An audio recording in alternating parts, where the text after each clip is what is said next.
Okay, so this will begin the first session of the Faerunners campaign. Um, so to kind of lay the scene here, um, so read some of this before, but I'll add on to it at the end. So, Faerun has, since time immemorial, been a land filled with magic. The people, the politics, and the very land itself has been shaped by this power.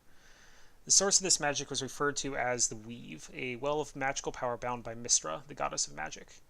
For eons, this weave maintained the stability and of magical power in Faerun and the rest of the Forgotten Realms.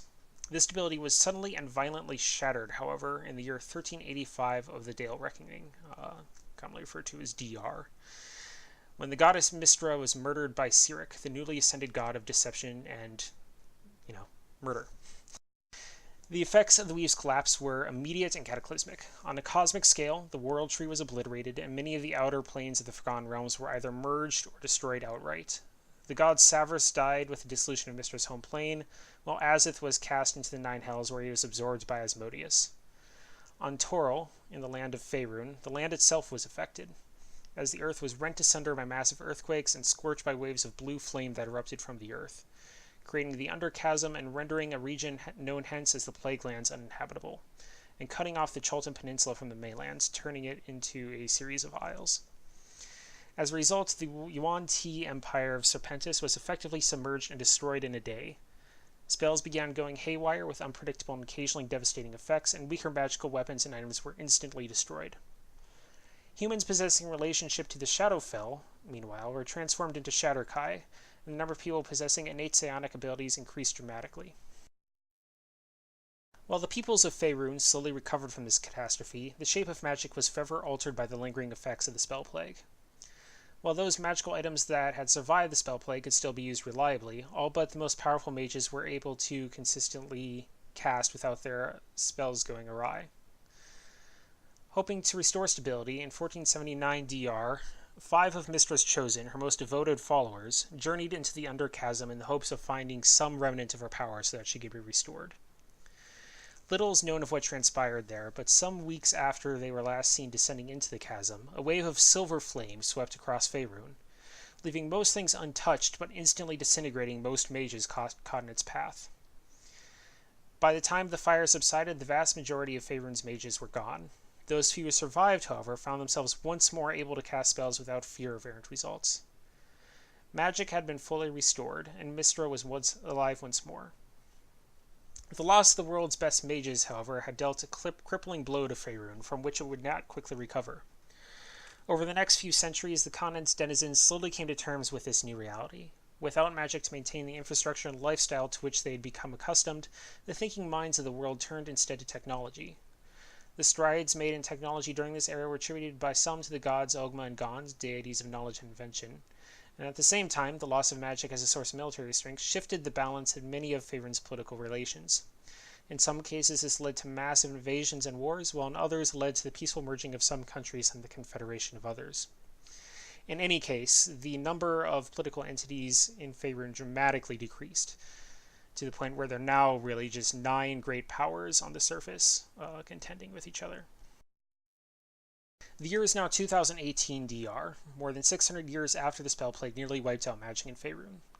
In the intervening time, the city-state of Waterdeep has seen much change. An invasion of the Sword Coast by the Drow in 1763 razed much of the city, and it is only after the city's recapture and the re-establishment of Waterdeep as an independent city-state nearly 100 years later in 1854 that the city began reconstruction. Today it is a modern metropolis built on the ruins of the previous ancient city.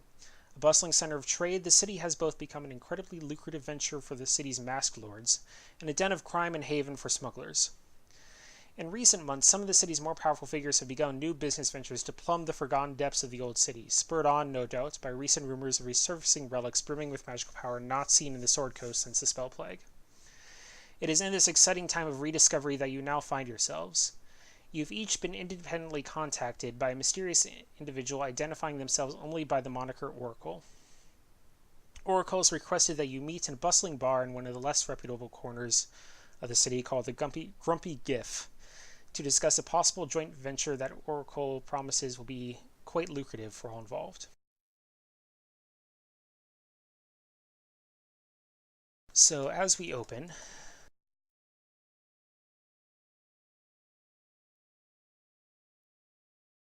we'll be starting in that bar. It's all dark. It is all Someone dark. turn on the lights. So I'm going to experiment a bit with some of the lighting effects. I'll see how this goes. I'll probably have to play around with it quite a bit before I get used to it, but might end up just forgo mapping altogether. We'll find out. Anyway, so over the past month or week, probably week or so, you've all been, over the course of that period, contacted by cell phone. It's just been a text message with the name Oracle already tied to it, even though you've never contacted this person before, and as far as you're aware, they've never contacted you. Telling you to meet in a bar called the Grumpy GIF at 7 p.m. On this day, with varying levels of detail and various incentives, things that would be seen as incentives for your character.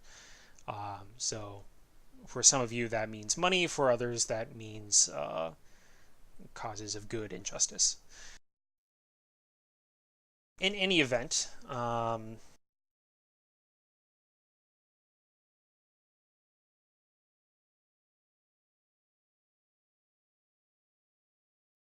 as 7 approaches, a red-haired wood elf enters the bar and makes her way to a back room. She's the first to arrive, a little early, but still pretty close to being punctual.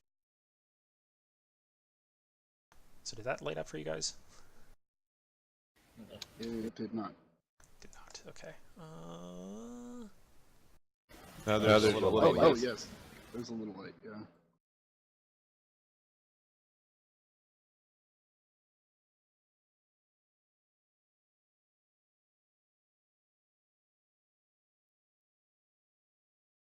Okay, but can you see Tim's character there? What? No. Okay. Well, we'll just forget about that then.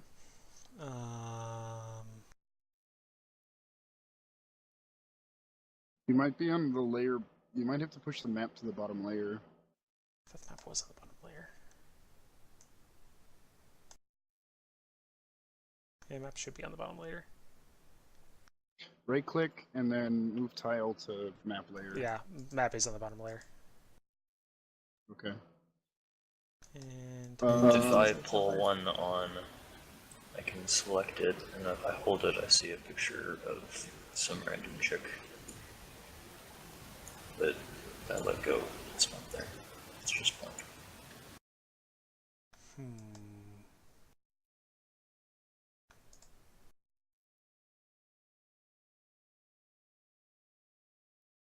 Yeah, okay, map is definitely on the back layer.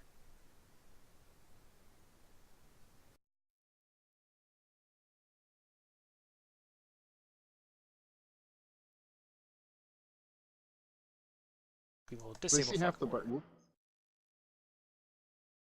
We tried .jpg. Yeah. I'll experiment more with that. We'll see if we can get it for future use. What the shit is that? Oh, it's a dragon. Yeah. Okay. So this was going to be like a point-by-point reveal. So, yeah. So a bit before. So I'll move you 2 off for now. So a bit before 7, a red-haired elf arrives. Sits down and just waits a bit. So your messages were each given basically predicting the order you would arrive in. So you're all told 7, but for Tim's character, the elven girl, she was told specifically to expect the company of 2 others when she arrived. And then the Dragonborn fellow arrives a little after 7, so fashionably late. Makes his way to the back. sees the elf sitting there, and do you say anything when you enter? So you'd have been told to expect one person there and be expected to wait for one other before things get started. I curtly nod, grunt, and sit down. Okay. Can you move those tiles, by the way? No. Okay. Nay. Go ahead and drag your own tiles then to those spots. And then you can decide where you sit at that table.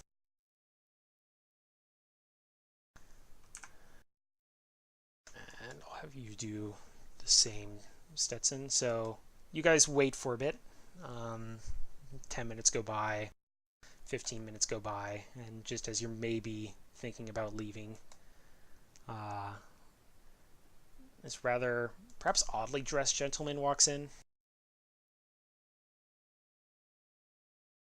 He has he's in a button-up shirt, suspenders, like a suit jacket, bow tie, very fancy. And I sidle up next to the elf woman, kick my feet up on the table, and I'm like, "So who's buying drinks?"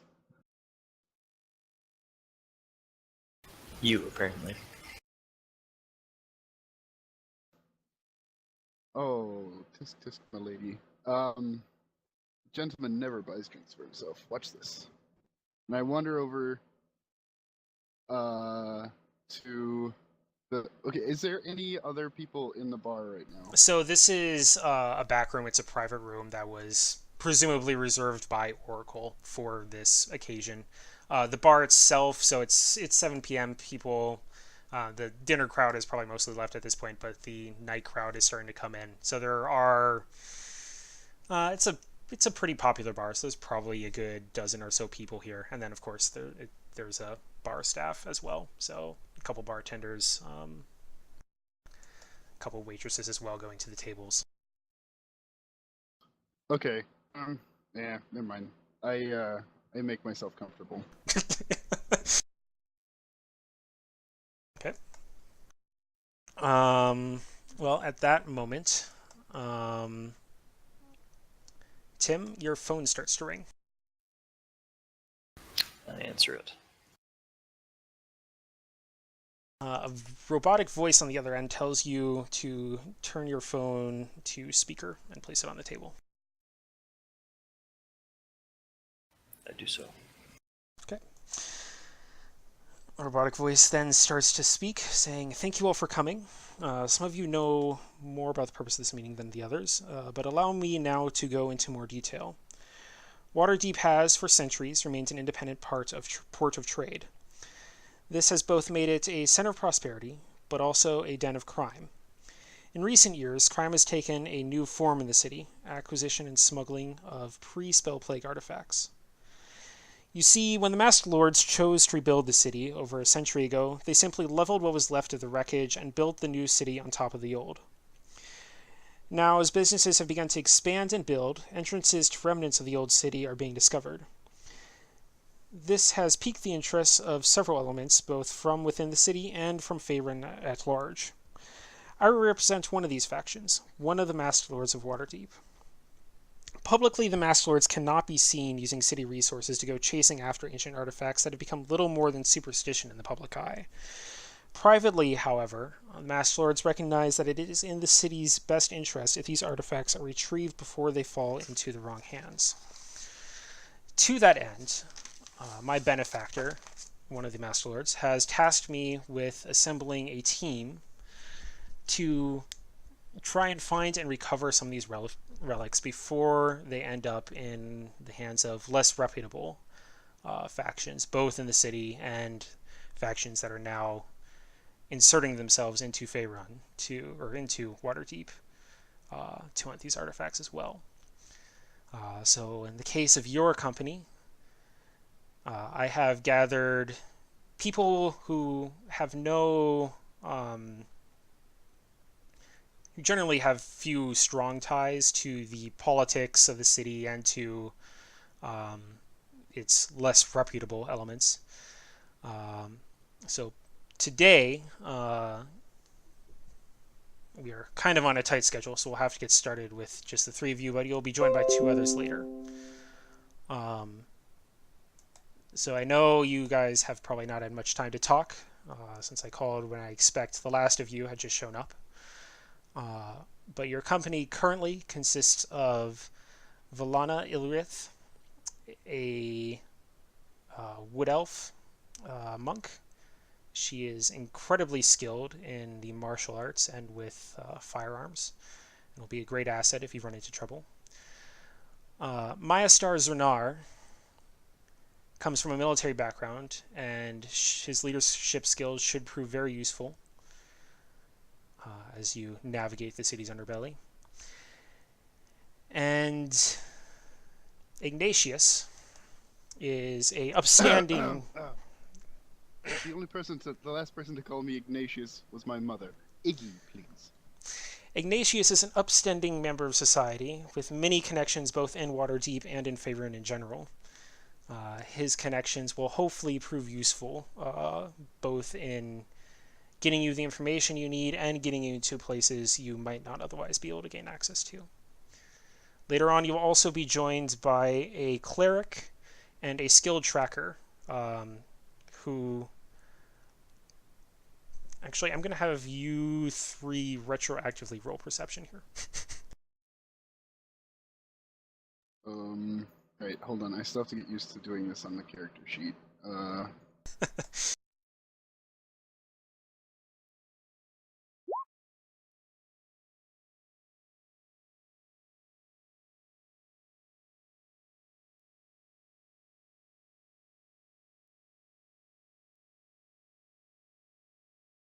That went decently well. No, we all rolled as ourselves, not as our characters. You have to do it over again. Oh, actually, how do you So go at up the as... bottom where it says as, Yep. change from your name to your character's name. Okay, there we go. I'm not re-rolling a 22 though. I will accept both Stetson's 22 and Valana's 22 for this. Okay. And in addition to the cleric, as you may or may not have noticed, in order to contact you initially, I had a tracker track you down and acquire your information so that I could contact you and arrange this meeting. He and the cleric will be joining you at a later date. For this mission, however, time is somewhat of the essence. For my organization has received word that a company called Zentarum Incorporated has discovered the ruins of an ancient temple, likely believed to be the House of the Moon. This historically was one of the larger temples in Waterdeep, and would be very likely to have, at the very least, holy artifacts of Saloon, if not more powerful magical artifacts from before the Spell Plague. However, as Zentarum Incorporated is already aware of it, we have a short window to get in and get any artifacts out that we can before the corporation starts going through the place themselves. As it happens, Zentarum Incorporated's main office is located just down the street from this bar, and this is a popular place for their employees to socialize after work. So your task for the evening is twofold, essentially. To first determine the location of the entrance to these ruins, and then to get in and acquire any artifacts you can before Zentarum starts work on it in the morning. And with that, the call ends. Well, quite a wordy fellow. What is everyone's thoughts? People are not my area of expertise. Aha. A lovely lady such as yourself should have no problem, but as it so happens, people are my expertise. Pardon me for a sec while I go. Does anyone actually know what the Zentarum, suits are going to look like? Badges, something. So Identifiable. the area you're in, it is generally kind of white collar area. So business people of all sorts come here. It wouldn't necessarily be easy to tell them apart. Some of them might, if you're lucky, might be wearing a Zentarum ink lapel pin or something of that sort. Okay. Let's see. How is your constitution, big lizard man? Fine enough. I'll look at your bio for just a second here, Tim.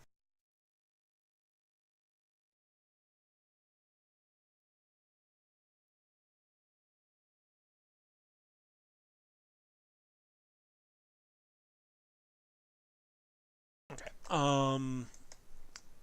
Let's see. That would be.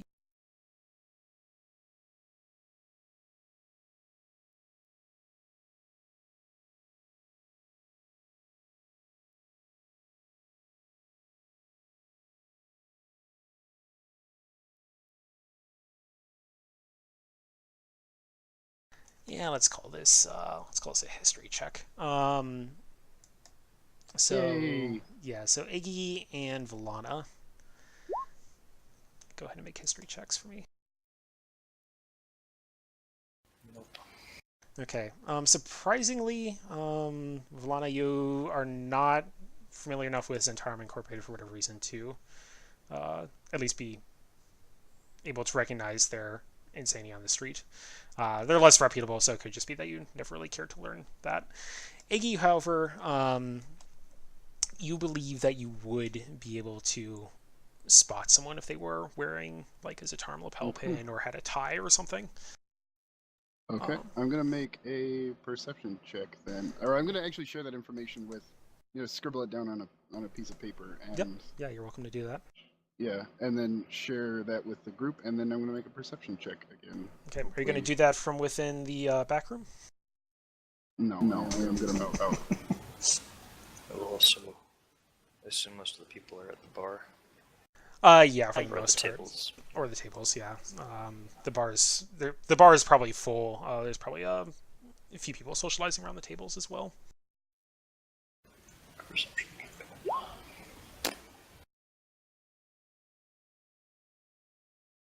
Okay. Neither of you notice anyone who stands out as being obviously a Zentarum employee. Make another perception check. Or can I At just some take point, 10? it's gonna get very noticeable that we're. On a second scan. Aha! Wow, okay. So I'll say that you both did that as you were coming in, didn't notice anyone. But as you approach the bar, you do notice that over, sitting next to where Maya Star has taken a seat at the bar, he just happens to be sitting next to someone who does appear to have a Zentarum lanyard, actually, that has like a security badge on it, essentially. So they're probably some security employee. Or that are I walk up. I glance Next to. glance over to make sure. Sorry, go ahead. I glance over to make sure that Iggy saw that. Yeah, Okay. you both definitely did. Well, Okay. okay, but I don't know that Yeah, he saw yeah, that. yeah. I know. I'm just saying for you realize that he quite obviously didn't, especially as he walks over. I wink. Over at the other end. Yeah, I wink at Valana, and I walk over between Maya Star and this fellow, and clasp them both on the shoulders, and go, "My, what a boring night. How about a game?" Persuasion check. Yeah, I would say go ahead. Oh my god. Guy kind of turns to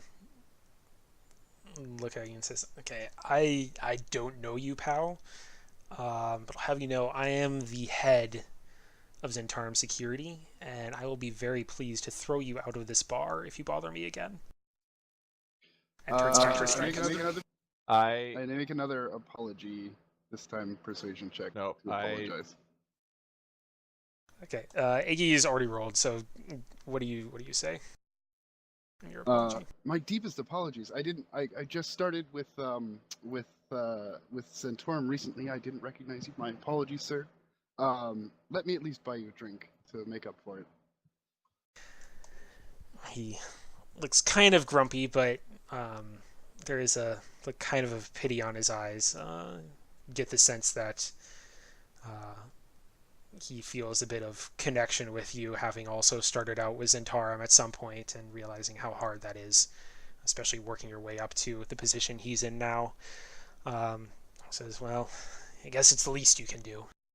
And kind of signals to the guy sitting next to him on the other side to basically take off. And he does. Okay. So you So have a seat. I lean over to the bartender and I'm like, "Strongest thing you have, the lizard will pay for it." How do you react to that, Maestar? He doesn't. I whisper this to the bartender. Oh, okay. Actually, yeah. I mean, like unless I would. unless you want to make a perception check or something. Yeah, it's up to you, Meister. You can roll perception on that if you want.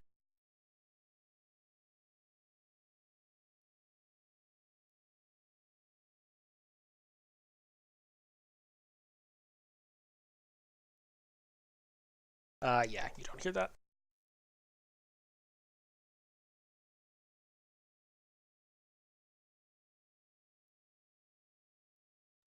Okay. What were you gonna do, my star? Before I interrupted you. already been done. So I turn back around and sit at the bar. Okay. I make genial. Congenial. Yeah. Genial or That's congenial. yeah. Congenial chat with the fellow just about working at this place and just how great of a company it is. He seems open to listen. He's not taking any particular interest, but he is generally like nodding along with you and generally commiserating. Mm-hmm. But he's not. Sorry, go ahead. I was just gonna say he's not making any effort to keep up his end of the conversation, really. Okay. I motion for the bartender again, and I'm like, 2 shots to celebrate Zentarum. Okay. Bartender pours you each a shot. All right. I am gonna check my character sheet because I don't know if I have sleight of hand. I do.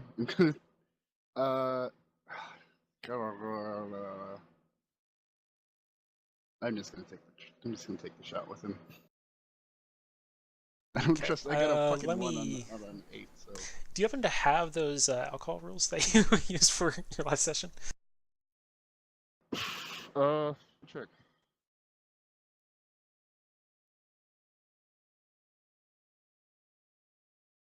Otherwise, I can look up too. Was that just It was like just a Reddit? It was Yeah. Okay. Yeah, I yeah. found it. Yeah, a quick unintrusive homebrew set. Yeah, maybe it's not the same one. Oh, maybe that isn't the one that I got. Never mind. But If you found one, just use that.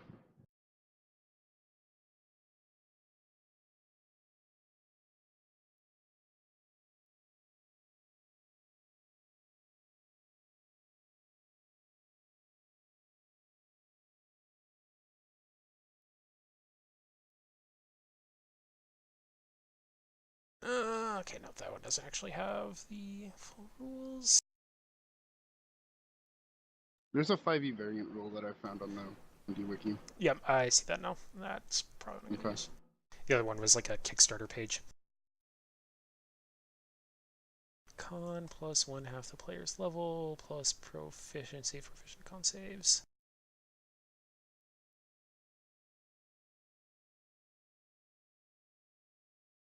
Oh lord, I made a mistake. Get some water real quick. Right, I forgot about that. Well, this will be interesting. Okay, what is this guy's con? Okay. So you each drink? Is that what's happening? Yes. Did I roll a Constitution save? Is that what's happening? Yeah, how do you... Yeah, I can just roll it again.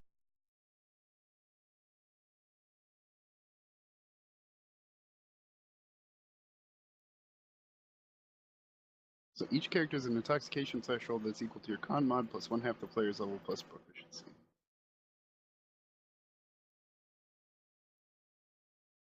So my 0, 0, 1.2, so 2 drinks. Oh, no.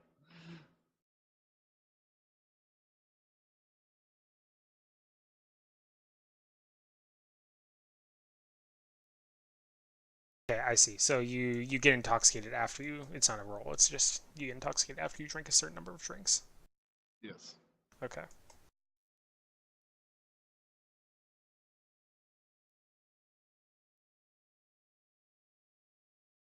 Shoot, what is this guy's I'm back. level? I Okay. actually turned to him. I turned to him a little bit drunk. I'm like, this fellow here actually is interested in becoming a security guard. You know what I think the best way to test that? See if you guys can stay drink for drink. That's the measure of a true man. So... Oh my god, what's happening?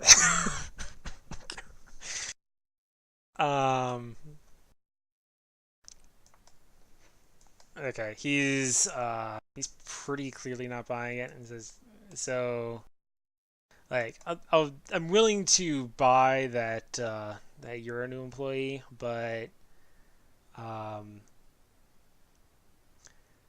this guy doesn't really look like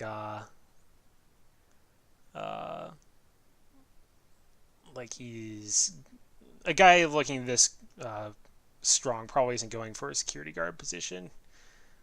He's probably former military. So he's just not buying your story. Shit. And he is looking slightly more irked with you now.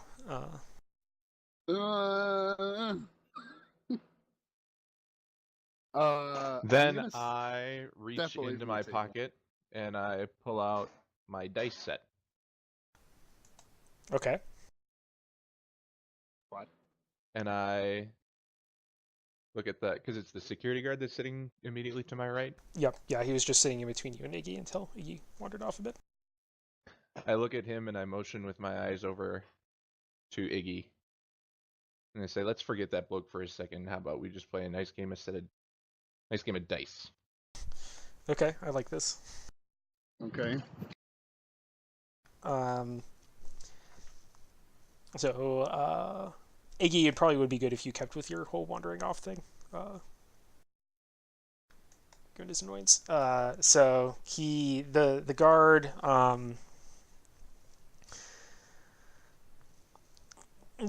gives you a look up and down, kind of approvingly, and says, "Yeah, I'll drink to that." And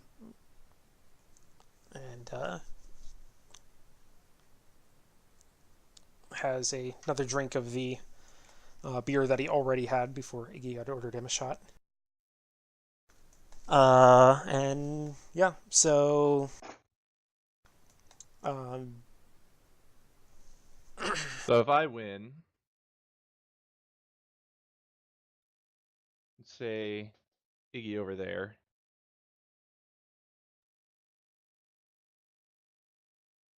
can shadow you for a day, get a sense of what security is like, gets clearance into some of these.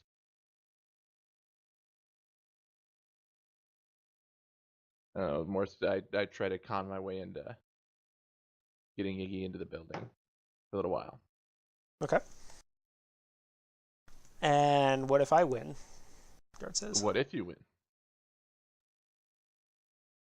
Well, Name your terms. as I said, I mean, guy like you look like you could get something much better than a security job, but truth be told, Zentarum could use someone like you. So if I win, let's say I get you into Zentarum, and you put me as the person who referred you. So clearly he's seeing this as a huge business opportunity and a chance of promotion for getting Zentarum some nice Dragonborn muscle. Sorry, hang on. So if he wins, we get Iggy in. If we lose, we get Nick in. Man, gee, I don't know if this is gonna work, guys. He's a security guard. He's not paid for his intelligence. No, it makes sense. I think it works. Okay. Let's throw a round of beer for everyone sitting at the bar. Okay. And what's your game He here? immediately moves to the front of the bar. So you can only have 2 drinks, right, Citizen, before you're drunk? Yes. Okay. No, I get a second drink, and that's liquid courage, Okay. which actually gives me +2 charisma. Yeah. So I don't know how much money I have if I'm able to. Oh, that, right. but... I was supposed to actually give you guys money to start with. Well, just say you almost certainly have enough to buy a round of drinks. I'll sort that out later. About that. Yeah, that would have been something good to remember. If it gets to a point where that's important, we'll sort that out. But Okay. how are you guys on equipment? Otherwise, I should ask. I have a gun. And I have the 3 reloads of ammo that you said we have. And I have the smartphone and credit card you said we have. Because my class gave me 11 gold pieces. I still need equipment. I forgot to update my equipment to this world, so I have a lance instead of whatever gun I'm using. But everything else is updated, I think. Okay. We may have to take a 15-minute before we get into combat, but Yeah, that's fine. We'll sort that out if it comes to it. I've got everything, I think. But Yeah. I'll just go ahead and link the Modern Handbook here, Nick, so whenever you've got a minute. Okay. Obviously, Yeah. finish what you're doing now, but... Yeah, for you, Nick, we had decided that you were just going to take a...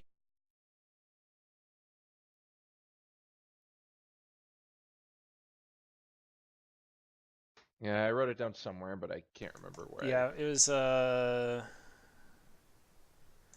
one of the shotguns, probably.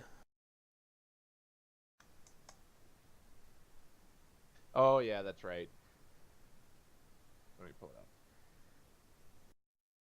They're only double barrels and combat shotguns. Yeah, I would say tactical would be what you would take.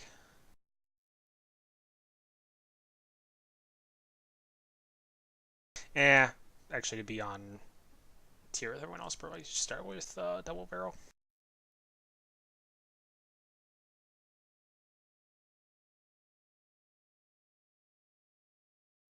Yeah, especially because of the CQB mechanic.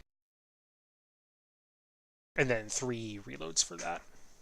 Actually, since that only is 2 rounds per reload, I'll give you 5 to start out with. while we're waiting, I turn towards Vala, please. Alana. Thank you. And I'm like, Please, so, Vala, please. Vala, perfect. So, any you in town with anyone? Boyfriend, girlfriend? Not interested, thank you. I'm really looking forward to your interactions with Forrest's character.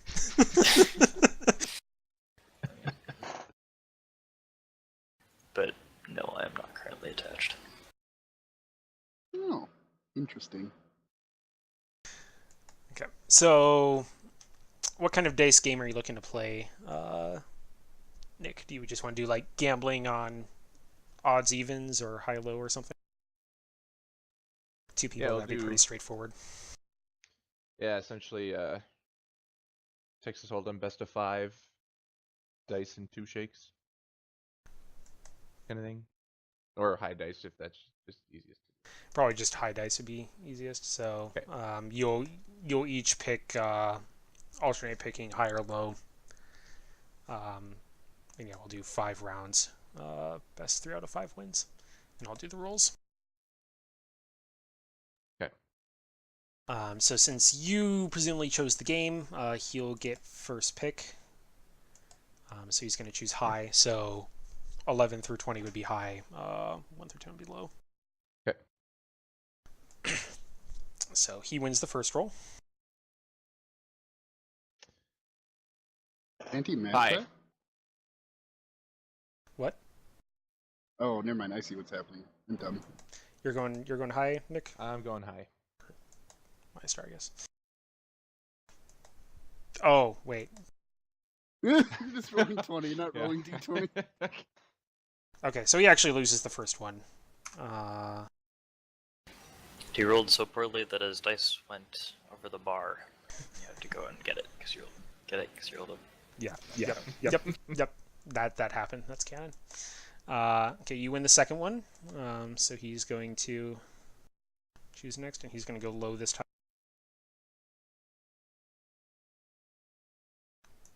Okay, so that's 3 out of 5 that you've won now, so you officially win.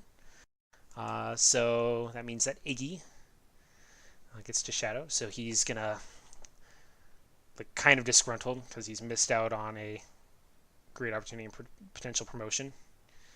So he looks over and makes eye contact with Iggy and waves him over. Smiling the biggest smile. And a round of beers on our new friend. So he's gonna politely decline that one because that would put him over his limit as well, and he's aware of that.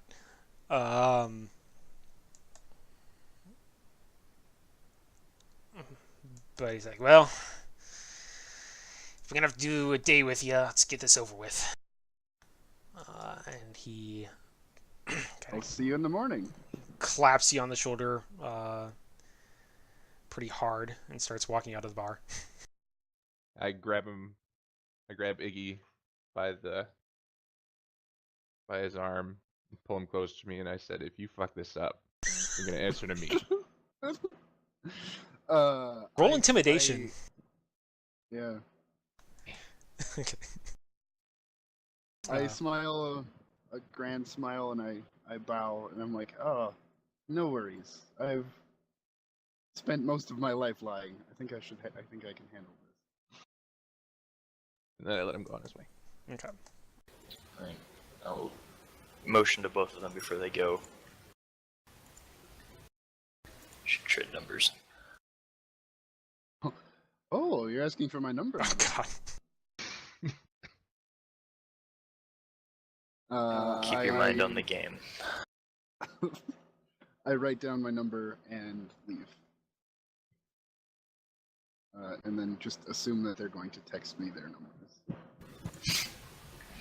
And I do that. Well, this will be interesting. Okay. What do you two do now that Iggy has left the bar with? I say to Maya Star, this will be interesting. Okay. Sorry, is that how your name is pronounced, Maya Star? Yeah. Okay. Is that all you're gonna do? Yeah, look at her. I say, I'm not sure what to make of any of this. But if there's a chance that we can save public from anything that the corporations are going to do, then it's worth the risk. That would be nice. I'm worried about how much this Oracle seems to know about us. And I'm worried about placing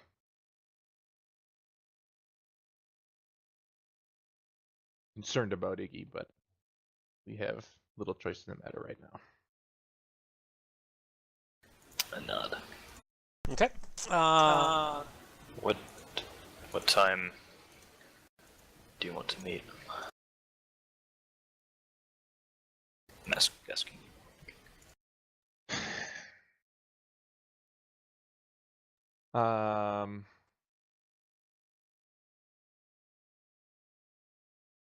Let's give it a couple hours.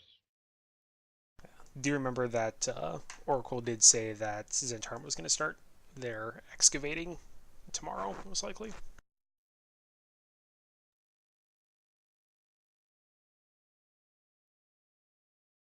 Well, I mean, So hopefully Iggy can find something that time. should we say meet back here tomorrow morning before Zentarum opens? Sounds like a plan. I'll be here. Okay. Meet Meet 1 hour tomorrow before. Yeah, sounds good.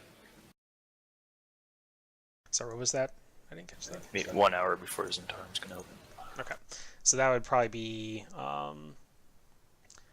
around 8 a.m. Normal business hours. So if you want They open around 8. They open around 8, so you want to be here by 7, probably at the latest, if you want to get a head start on them. It will take them a bit longer to get started because, they're a big corporation. They have to mobilize everything, get everything in position, be organized, etc. So you will, even if you get here an hour earlier, you'll definitely have more than an hour's lead on them by the time they actually get everything organized.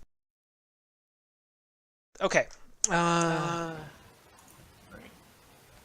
Trade numbers with Myastar, and then presumably one of us texts Ziggy. So meet at the GIF at 7.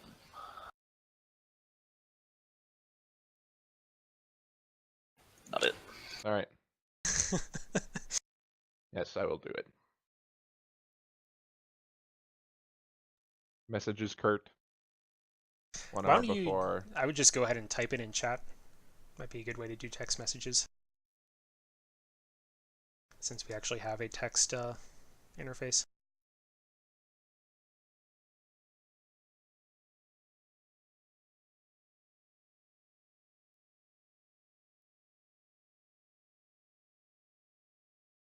How do you spell corporation?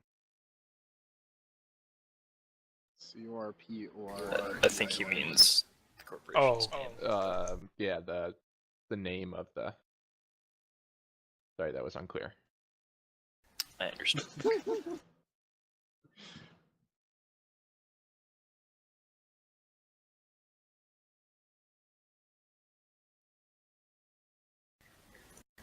Zentarum Inc. would be okay. Yeah. I remember them. They're dicks.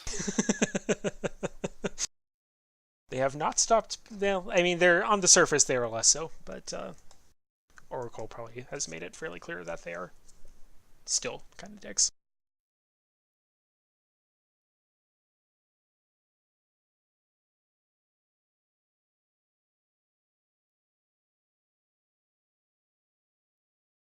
Okay, so I'm looking for information on where they're doing this, when they're doing it. Pretty much all the stuff about it. Mm-hmm. But I think much as where it's is much. most important. Yeah, where is the one you definitely want to know?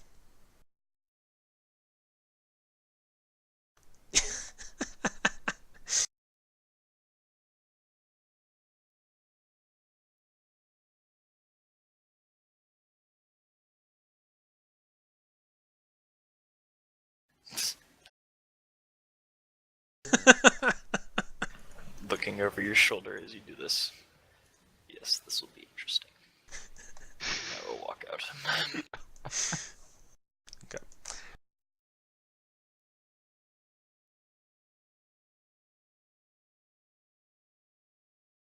Okay.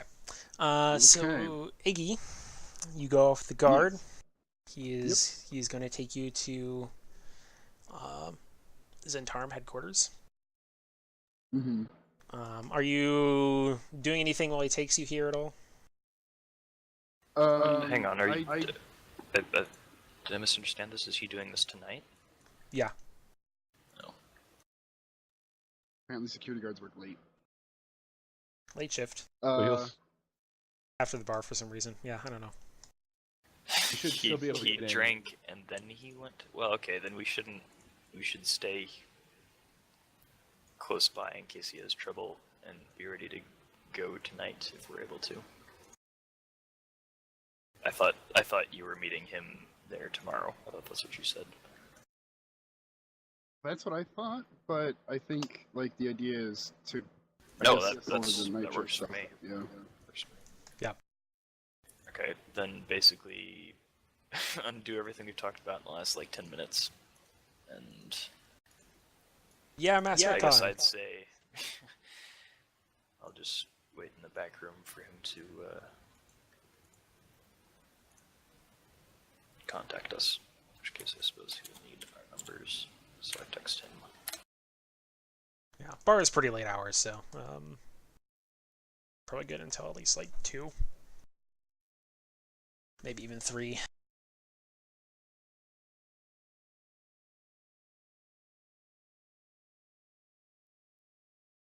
I put them in my phone as cute lesbian and lizard person. God. I don't know if that's important. It's important to me. Okay. So I follow him to the Zentarum offices, where he takes me inside. So what's the process of going in? Yeah. Like, So assuming you aren't interrupting anything he does, he's basically just going to take you in. He takes you through the first security checkpoint in the lobby. So it's this is Zentarum Incorporated is a very high-end R&D corporation. So they have your typical entry lobby security, metal detectors, etc. okay. So he'll take you in through the first one. He'll just wave you through basically and say, yeah, he's with me, it's okay. He's shadowing for security. It takes you to an elevator, punches in his personalized code to take Which you I up to... memorize. Okay. Make a perception check for that.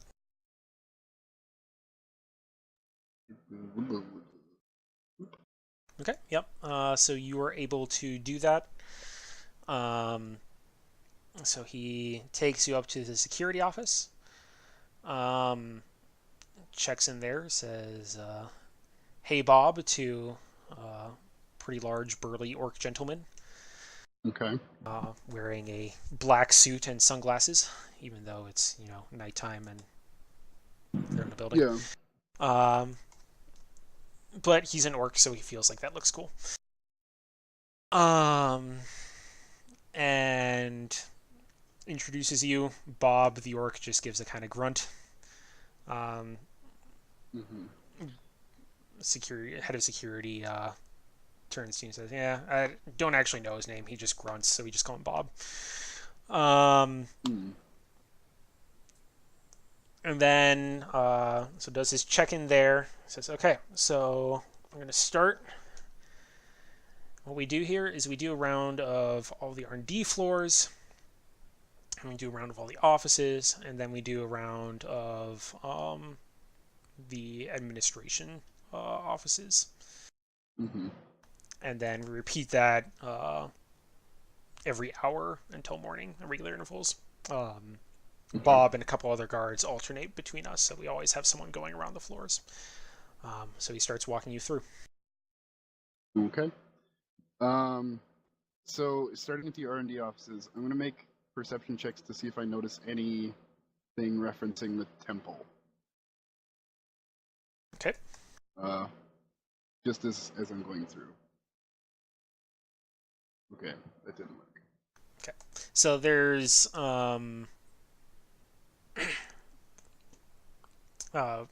roughly 5 floors of So this entire building isn't terribly large. There's just basically 5 floors of R&D in this one. They are large floors. Some of them are technically like 2 stories with enough room to 2 to 3 stories, enough room to work on larger projects. But still roughly only 5 floors of R&D. So if you want, you can make a perception check each floor and just kind of listen to Bob, or not Bob, the security guard. As he kind of explains to you what each office is. He won't be specifying specific projects, so you probably won't get anything that way unless you try to get it out of him. But otherwise, you can just look around and see if you notice anything on each floor. Okay. So the second floor is where things do start to get interesting. So the first floor was more tech focused. But on the second floor, when you first go in, you notice that it has a sign on the top of the door to the floor that labels it as acquisitions. And as you go through, you start to notice things that are a bit less tech-based. So the most noticeable thing is this is one of the larger floors. So in the middle, they actually have a full airship. That you still see them around occasionally. Their airplanes are just starting to be invented, so you don't have like airliners or anything. So if you want to get large groups of people across the continent with relative swiftness, they still use these old airships. A lot of them are in decline. The art to make them is lost because that was something honed by pre-spell plague mages. So something like this is a pristine airship. Something like this is a rarity. But you also notice things like stones, staves, all sorts of things that are pretty clearly pre-spell plague artifacts and relics. And as you go around, you do notice, so if you think of the floor as like a big rectangle, you're starting on one end and moving to the other. So we can just kind of draw that here.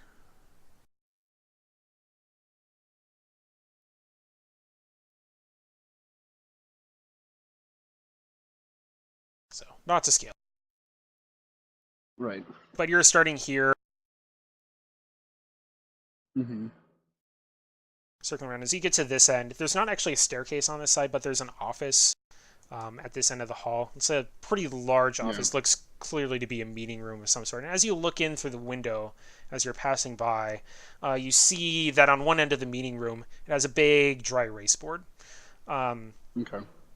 And on that dry erase board are pinned several documents, one of which does say House of the Moon. Unfortunately, since you're doing this guided tour, you can't get a clear look at the smaller text. So you can clearly see that this room does have stuff related to the House of the Moon in it, but you can't get like a location or anything out of it. Okay, so what I'm going to do is I'm going to stop him and be like, hey, do you like music? Ask him if he likes music, I guess. He's kind of taken aback, but it doesn't seem to have any, security risk or anything. So he says, yeah, I guess. I mean, doesn't everyone?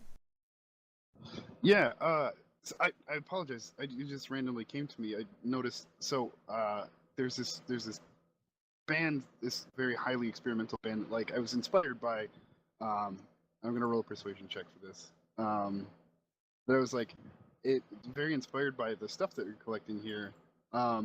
Here, I actually have them on my old MP3 player that I have.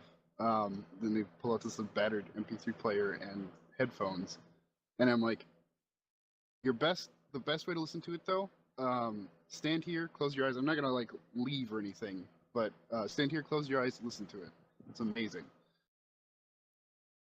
He looks a little bit hesitant, especially when you tell him to close his eyes, but at the same time, you don't look like a security threat to him, and like your behavior in the bar, like he just doesn't. He's just a bit dorky. Yeah, like he doesn't believe that like you're gonna do anything. So it's like, Sure. And so he takes the MP3 player from you, which I imagine looks like a banged up Zune or something. Yeah. Puts in the headphones and starts listening. He closes his eyes. I pull out my phone, turn the sound off, and then zoom in on the picture, take a picture of it, and text it to the two of them. Nice. I would not have thought of that. Okay.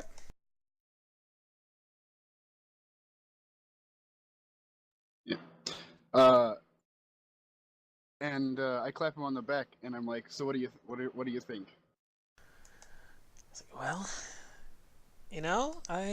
I gotta admit, Iggy, this is actually I guess he doesn't know your name. No, he does because Maestro said it. Yeah. So I gotta admit, Iggy, this is pretty good stuff. You got a good ear. Yeah. I'll play you something sometime. It'll be good. Okay. And we go through the rest of the office presumably. Okay. I look at the picture he sent. Yes, I make my way back to the room.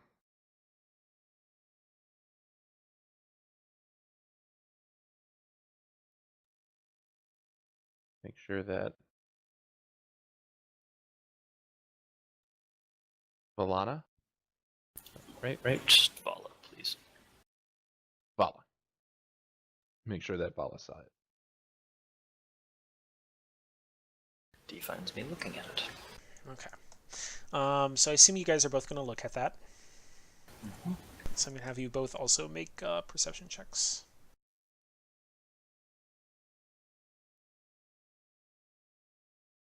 I'm not very perceptive. Okay. I'm going to give you advantage on this one, Vala, since you are more familiar with Waterdeep. Okay. So Maya Star, you're not as familiar with the city as the others are. So, like, I mean, you do see that there's a map, but I mean, it honestly took you a bit to find the bar. You had left early, doing your due diligence, but it's still, as it was, you still arrived a little late. Just because it took you a bit. Valana, though, or Vala, as she prefers to be called, is more familiar with the city, and notices pretty right away this map, and sees a thumbtack basically just embedded in part of the map. So if we look at, I have to drag you guys over here. If you look at a map of Waterdeep.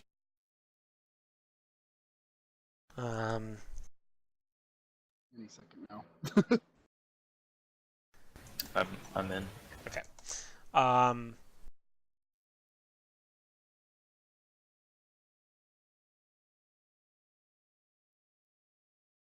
You guys Is it pixelated for anyone else, or is it just me? It will probably start out pixelated. You might have to wait a bit or zoom in. Yeah, It's I'm just gonna fine go. for me. Yeah, as long as they see it, that's fine.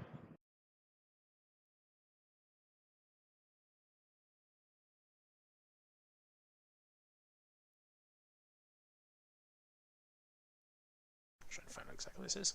I'll just make something up because I can't actually find out. So you guys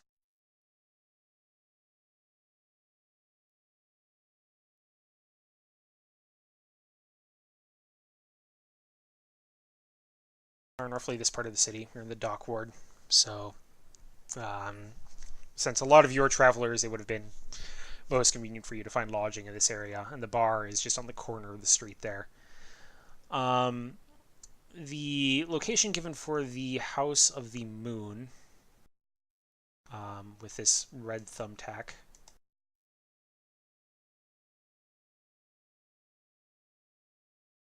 is roughly up here. So that is in the castle ward of the city, which had previously been home to the city's elite pre-invasion. Now, the playing field in the city is a bit more leveled. Generally, going from north to south is still rich to poor, roughly speaking. But the castle ward is not nearly as limited as it used to be. So you do find like corporations and stuff with developments there now. So the Zentarum office that Iggy is at currently is actually right there in the castle ward as well. And they have just recently purchased that area. So you believe, based on both, based on this map, that is likely where at least the Zentarum Incorporated believes that the House of the Moon is located. Yeah. I explained such to Maestar.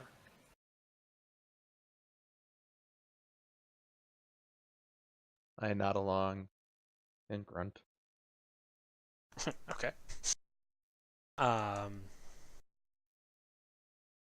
Text Iggy.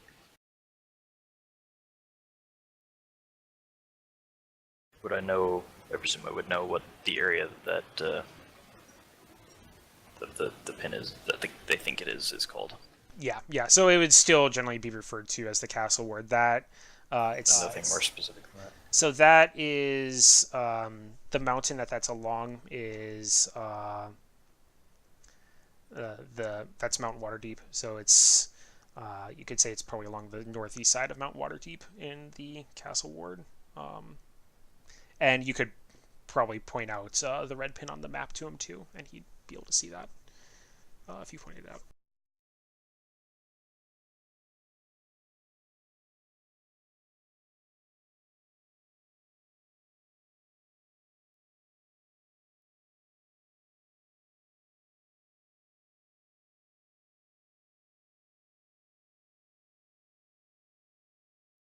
Okay. I continue on my tour, I guess. Okay. So this continues on. He keeps pointing stuff out to you. Don't really encounter anything for the rest of the way. There aren't any like people breaking in or anything. It's a pretty quiet night at the R&D headquarters of Zentarum Incorporated. Since it's a slow night, I start up a conversation. I'm like, so what big projects are you working on? You got any massive security things you're searching for, or like massive security details you're sending out somewhere? Ooh, Holy cow! Okay. Well, I was gonna say there's no way he'd tell you that. But he did have a couple of drinks before work, which he probably shouldn't have.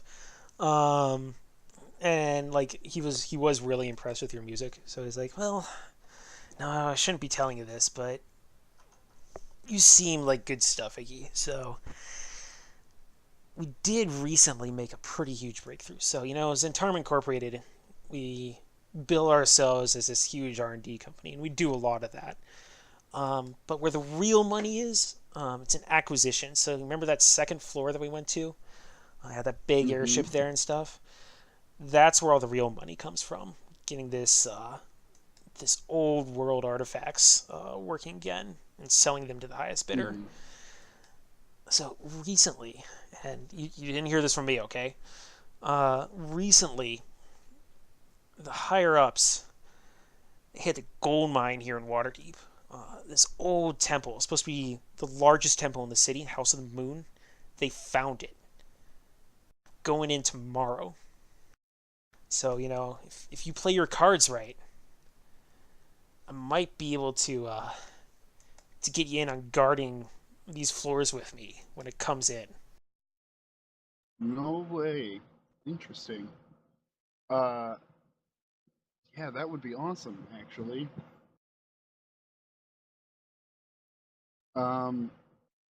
So how many folks are you sending out there?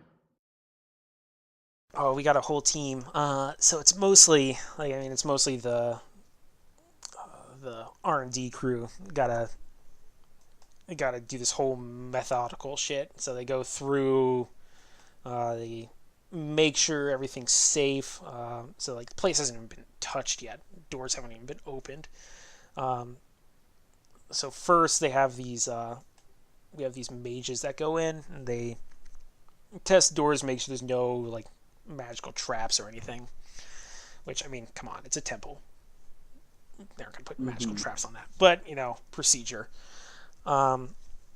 They go over that stuff with a fine-tooth comb, man. Zentarum is serious about this shit. Yeah. So they got mages, and then after the mages go in and give their okay, then they open it, and they just basically just go through room by room. And we have a whole R&D team on a project like this, so it's like 50 people. Just clearing each room one at a time.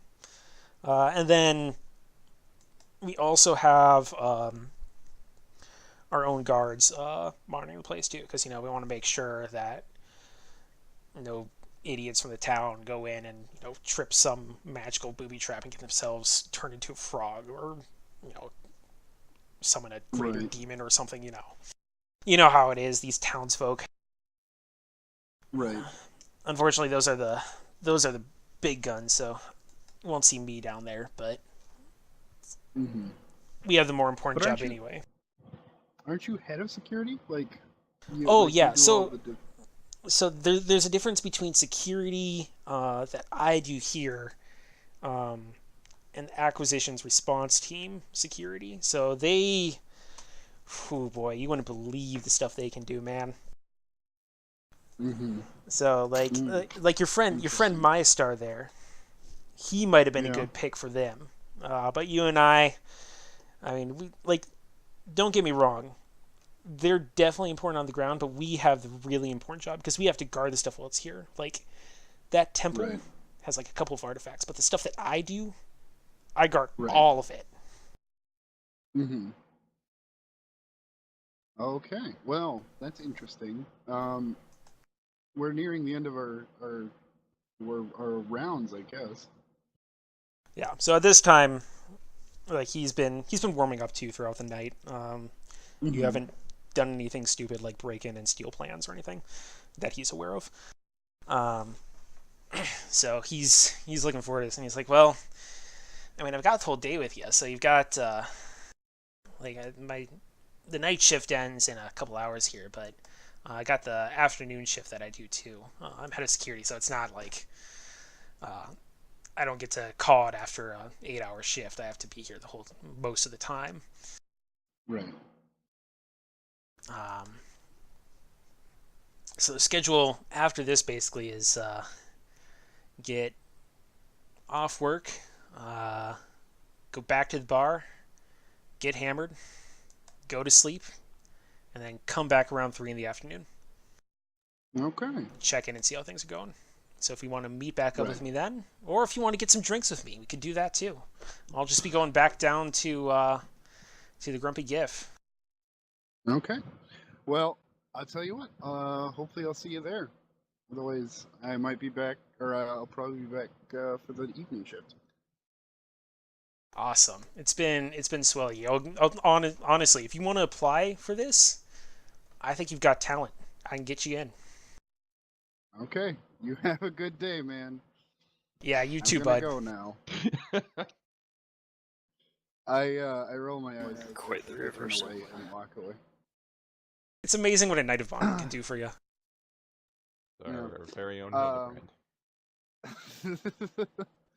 And with that, I leave as swiftly as I can and run back to the Grumpy GIF. Okay, so it's probably. He got really lucky. So I was gonna murder. I was gonna invite him out for a smoke and then shiv him. Holy shit! But apparently he doesn't control any of the. This is out of character knowledge. No one can know. But if he was like, I just guard this shit here, I was like, oh damn it, killing you isn't gonna help anything. Yeah, no, he's a building guard. He's not one of their mercs. So Zentarum, this is also out of character unless you guys end up rolling history on it or something, which I don't think Who was the one that actually got the pin? That was you, wasn't it, Iggy? Yeah, Who got the pin or who noticed it? Who was able to recognize it? Recognize the. Well, I didn't roll perception for it. But yeah, no, the person who got the history check and was able to identify what Zentarum insignia would be. Oh, that was him. Yeah. So Iggy is the only one that would probably. You cut out. Zentarum, in addition to being an R&D company, is also a mercenary company. So in this era, it'd be PMC basically. Okay. They are lesser known for that, and that organization goes by a different name, which I haven't determined yet. But they do have that associated, and those people would likely be the ones guarding the place here.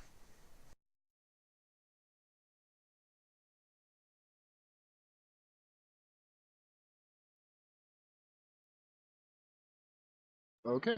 I meet back at the Grumpy Gift with the other two. Okay, and this would be probably around 6 a.m. So a bit earlier than you were originally going to meet if in the other timeline. That has now been retconned. Nod at him when he comes in. Go up and down. Nice work. I should get some advance pay for that. I did to spend a whole evening with that asshole. He called my music good. Good. Not great. Good. Charlatan. Anyway, I hope you guys are as good with those guns as I am with dealing with idiots, because we have quite a crew waiting for us guarding the place.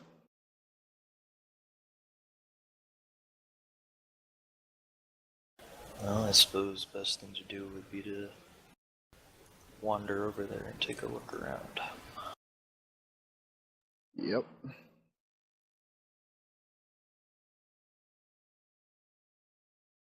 Okay.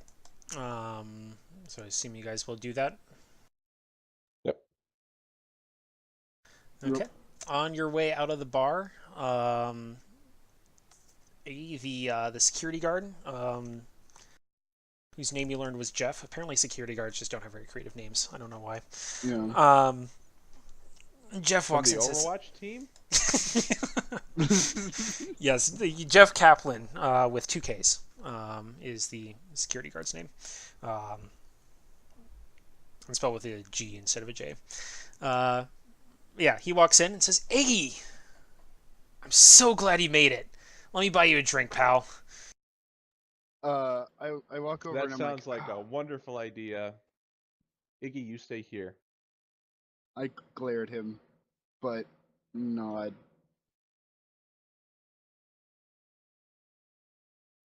Okay, so you're staying with Jeff? It sounds like I'm staying with Jeff.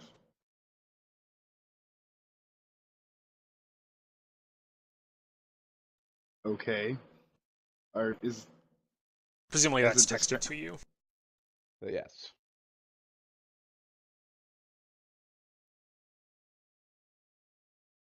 We need to get a group chat going here. Group chats are fly.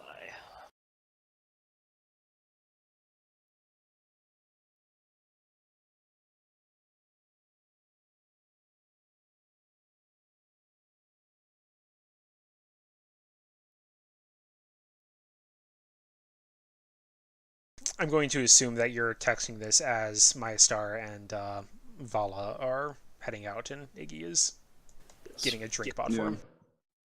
Yeah. Okay. While you're typing that, yeah,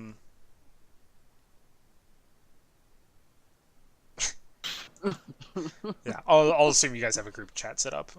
So specify otherwise if you want to send to one person. In the meantime, it is probably a fair distance. It'd probably take you half an hour to an hour on foot to get there. You can probably call the equivalent of an Uber, which I'll also have to come up with a name for, or a taxi, to take you there. and you can Or bus.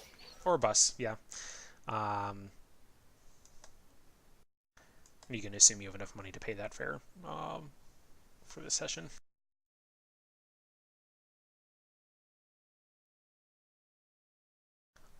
So where do you want to be dropped off specifically? Far enough away that it's not obvious that we're making a beeline there. Okay. So the general area, so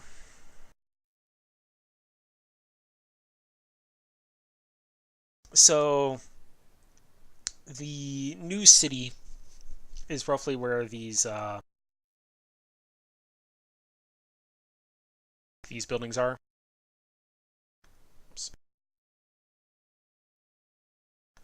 So the more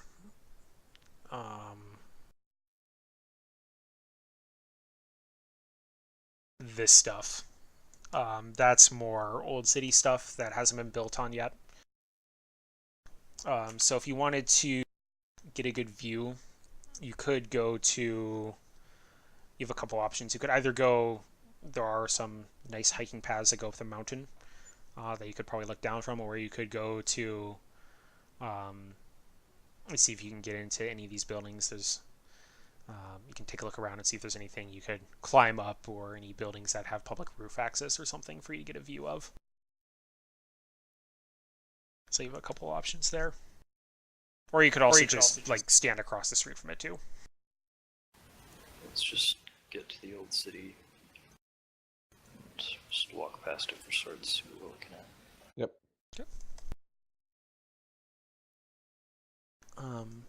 So go ahead and roll perception checks.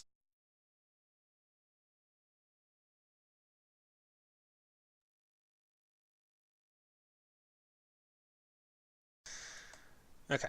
Mystar, you have a hard time making out anything really. This is Waterdeep is still a confusing city to you. You see buildings that are clearly newer, and you see what basically just looks like piles of rubble that are all fenced off for the most part. You honestly, just looking, can't even tell what the Zentarum specific section is. Vala, though, you do see where the location is, so that kind of yellow circle embedded in the side on the northeast side of the mountain there. You notice, so it's still like that entire side is just like rubble that's all cordoned off with chain link fences, basically. But you notice that you do come to a section that does have the what you now recognize as the Zentarum logo on a placard on the side of the fence. And you don't really see anything that appears obviously to be an interest, but you see like a hole in the ground leading down with just with some like digging equipment set up next to it, but you don't see anyone obviously standing by it. It looks pretty empty right now. Nod towards it as we pass. What do you think? Okay.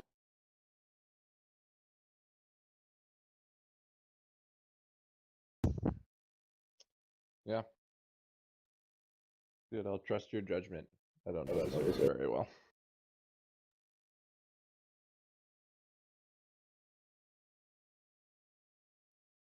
It certainly fits. It's what we know about the place.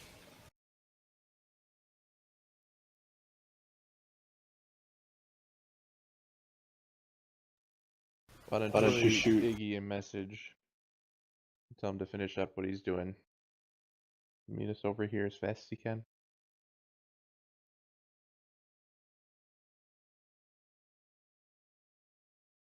Okay, so we're going to go back to Iggy now.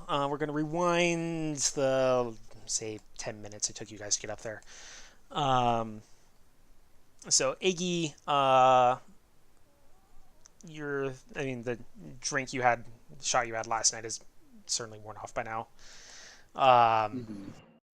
So, but he has just placed another shot in front of you. Okay. And is obviously expecting you to drink it as he drinks his own.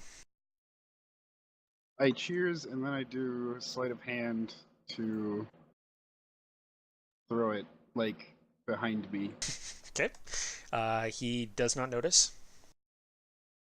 Okay. So he's chatting you up. Go ahead. Sorry, go ahead. He's. I was gonna say, Go ahead. Fuck's sake, guys. you go ahead. No, you. Okay. So he's just kind of chatting with you. He kind of wants to know more about the kind of music you play. Mm-hmm. I actually pull out my banjo, which I left here retconably. And I'm like, I'm gonna start playing you something. And then I start playing something, which I'm gonna roll performance kind of poorly. And then I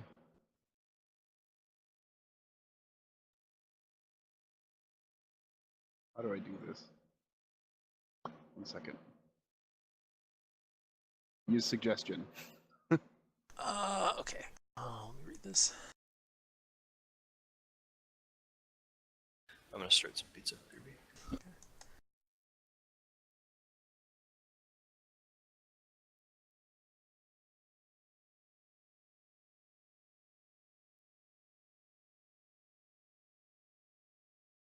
Must make a wisdom saving throw.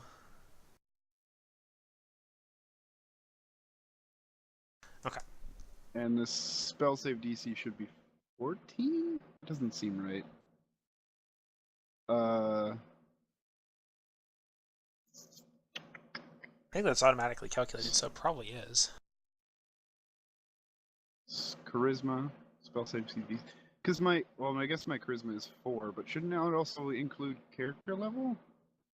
I think it should include your proficiency. Let me take a look at your character sheet here quickly.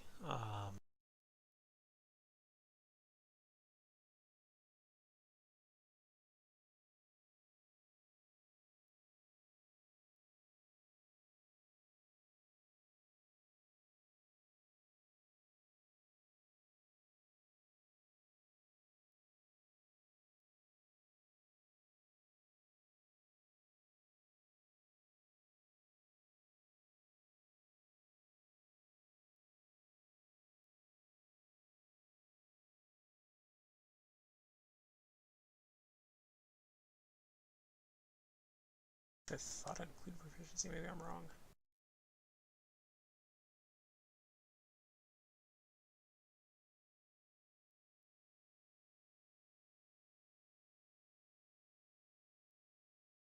You just look at the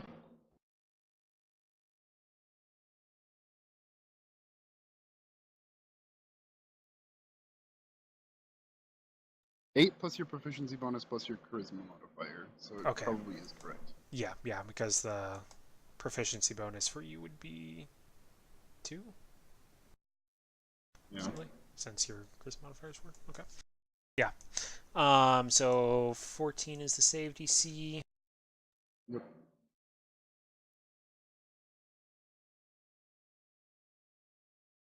I don't think this guy has any bonuses to saves. Or I guess he'd have his wisdom modifier.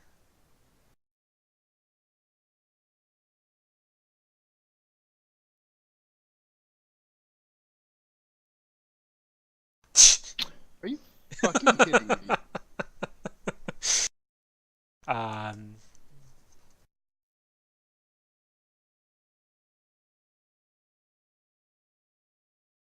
Well, Yeah, so I guess he doesn't do anything.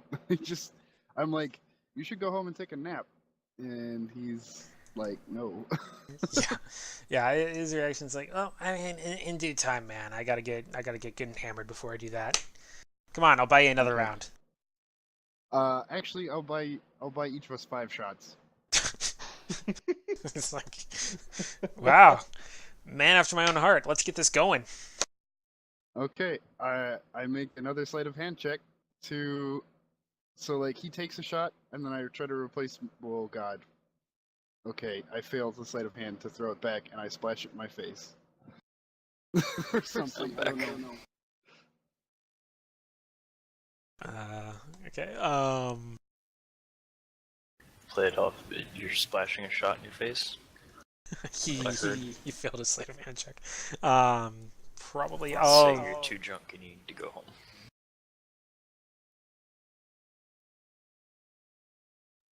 Oh yeah, actually, persuasion, go. I'm like, sorry man, I think I've had too much. You finish the rest of these. I leave some money on the table. Like I've got to go. I had some before you showed up, so. See. Yeah, we gotta work you up here, buddy. You're. I mean, I gotta admit, you are a bit on the scrawny side, but still, like if you're gonna be working with me, you gotta be able to hold your own. So go get some rest, and I'll see you this afternoon here. Okay? All right, you have a good day, man. And I slap him drunkenly on the shoulder. Okay. So presumably you go to join the others. Yes. Okay. The minute I see them, I'm like, if he shows up here, I'm shooting him.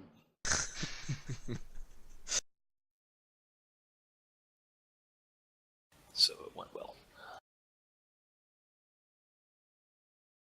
He's finishing off 8, 9 shots. I don't know. Probably dead. Hope he's dead. Anyway. Excuse me, I'm writing his name down. Jeff. Oh no. I've created Olivius for my own game. Good times.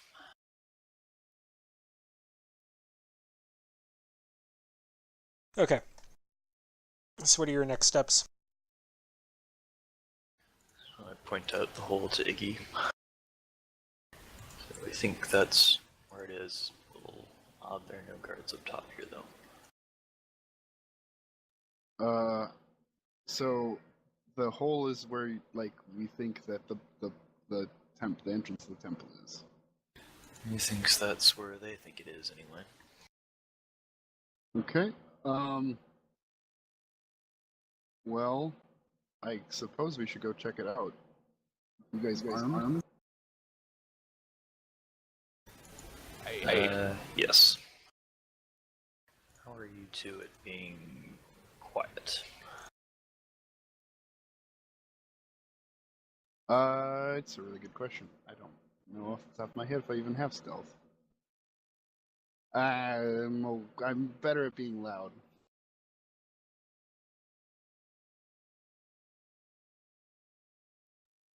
I once walked through a horde of sleeping dragons and only woke 2 of them up. Oh, well, good. If we're going to face dragons, but we're going to go face armed guards who are prepared to fight off, prepared to kick us in the teeth if we look like we're... I'm not quite. Okay. Let me take a look first, then. A little stealth. No, come on. And should I ease my way onto the construction site? Well, digging site. Okay. You do have As to she goes in, Wait. You do have to get past the chain link fence first. So how you want to do that is up to you. There's no gate? Or... There is, but it is locked. There's a padlock on it. How high can you jump? There is no barbed wire on the top, so that is an option. I fall over. Step on my hands and push up. That works for me. Yep, I'll give you advantage if you do that. Athletics, I suppose. Or acrobatics. Either one. Actually, I have proficiency in athletics. Better at acrobatics. Oh, baby. Yes, you are. You. So my star puts out his hands for you to kind of jump up on, but instead you don't even really pay attention to that. You just back up a few paces, take a running jump, and just do a somersault basically over it. I let out a low whistle, like. Yeah, and I let out a giant guffaw.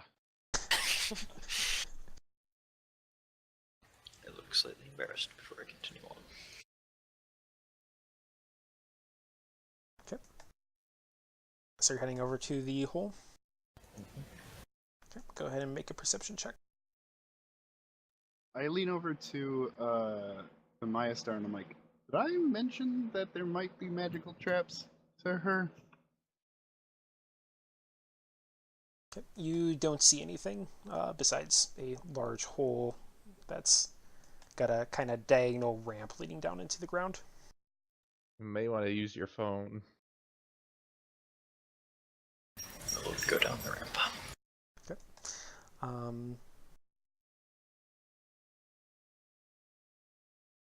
It does get progressively darker as you go down. They haven't, besides digging into the area and excavating this, they haven't set up any like lighting down the tunnel yet. Okay, that's what I was wondering. So you have dark vision, so that is not a problem for you. So you go down, and after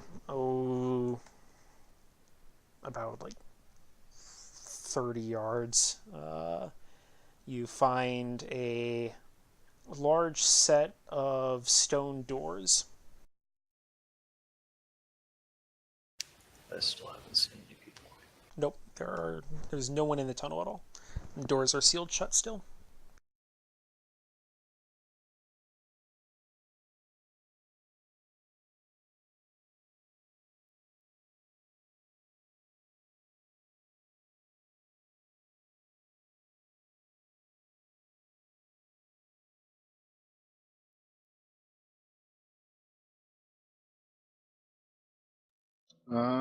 Looks like we should be safe to go over.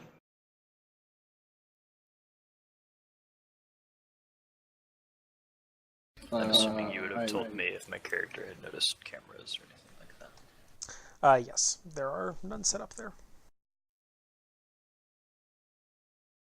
Alright, hop on, I'll give you a boost over, Iggy.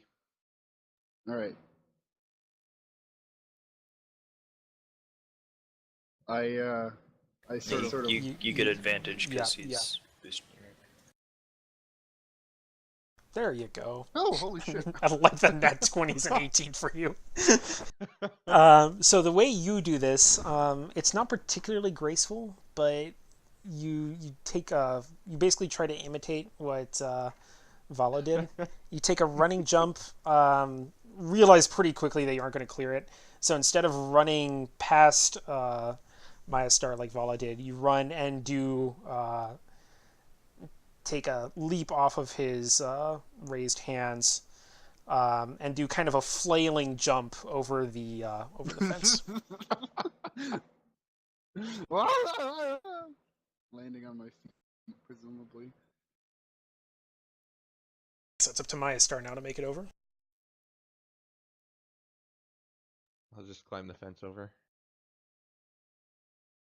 Okay, so you get most of the way up, but the fence isn't really meant to support the weight of a dragonborn, and as you get to the top, you just start sort of leaning back towards the ground, and find yourself realize that you're basically going to pull the fence down if you continue this way.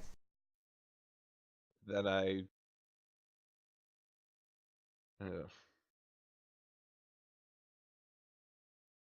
Go ahead and make a perception check. It only end well. Okay. That's your best perception check yet. Yeah, that's good enough. So you do notice, so you look around, looking for some way to help yourself over. And as you look around, look across the street, and do see that the one of the apartment buildings across the street does have a trash can, like the kind you might find in a normal city residential area, sitting out that you could probably bring over and climb onto to climb over the fence. Okay. I go get it. Okay. I set it up. Okay. You just set it up right next to the gate? Yes. Okay. And with that, I won't even make you roll for that. You can just basically climb over with that. Okay. I then I slow clap.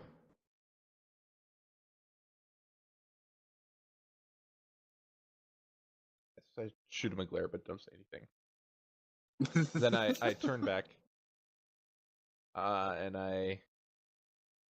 am I able to reach through the fence or like Yeah, push it's the garbage can away so that it's not obvious?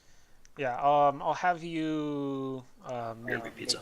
make a strength or athletics check, whichever is better for you. Okay, so you're able to push through and kick it most of the way across the street. It does kind of fall over on the other side. It isn't where it started, but it's also not near the gate, so it's not obvious that it was used to climb the fence or anything. Okay. Most people passing by will probably just assume it got like knocked over by a car or something. Okay. All right, then we make our way down. Well, I make our way down.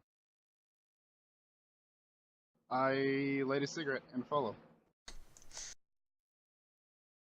Okay.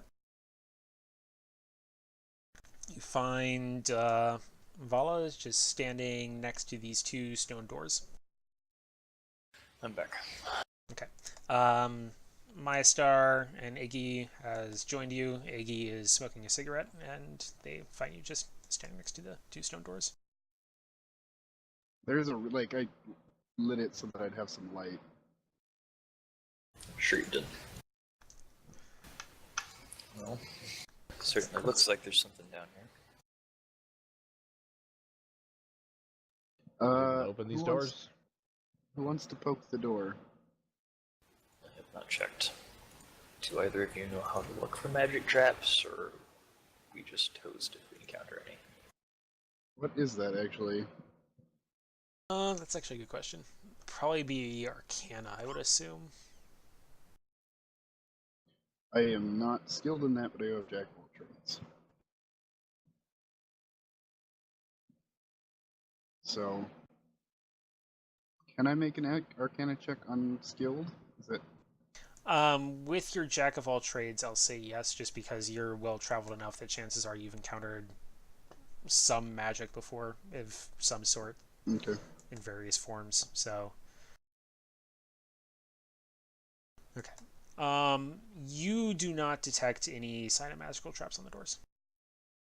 Okay. I'm still gonna cast Unseen Servant. Oh, that's creative. And I'm gonna tell it to push the door open.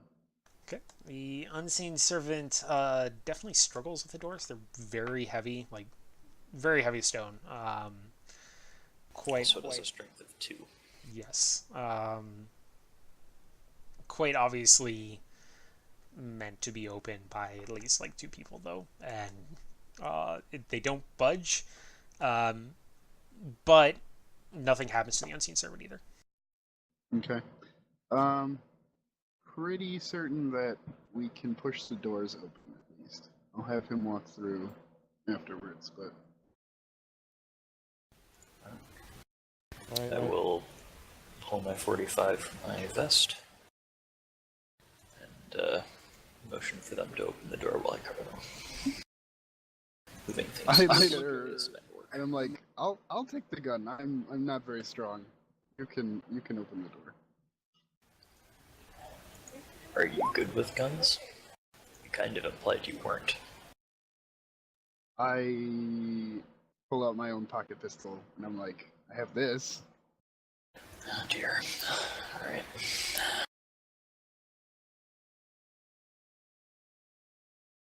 Jesus. Alright. I'm gonna go up and try myself as well. Strength, just a strength check, not a strength saving throw. Oh. Oh, she's proficient, will do the same thing. I'm not proficient. So. Okay. How do I click strength? Oh, I see. Oop. Yeah. Maybe have your unseen servant roll as well. Okay, you wanted to roll with a strength of 2. Yeah, so slash R 1d20 minus 4. 4. Yeah. Jesus. Okay. I All step back. 4 of us, do we make it? Yeah. So all 4 of you, like it started out with just Maya Star and Vala pushing against one of these doors. Iggy joins in and slowly making progress. Iggy just kind of nods towards his unseen servant, gestures with his head toward the door, and the shapeless force just kind of shambles over, pushes over your heads, and with that, it's finally enough to slowly push the door open. And okay, we're gonna try lightning again. We'll see how this works.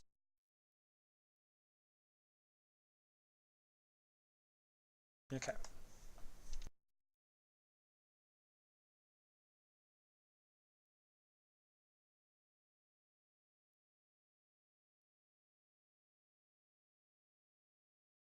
And we're gonna do this a little haphazardly.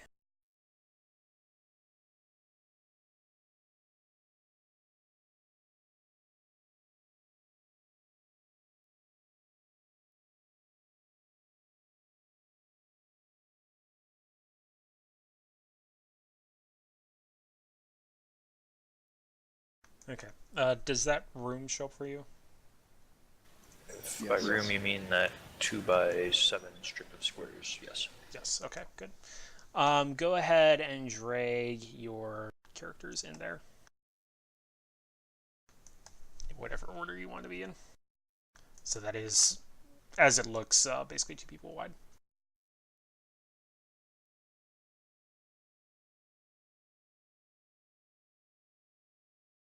Okay. So you see, actually I can do a bit more here.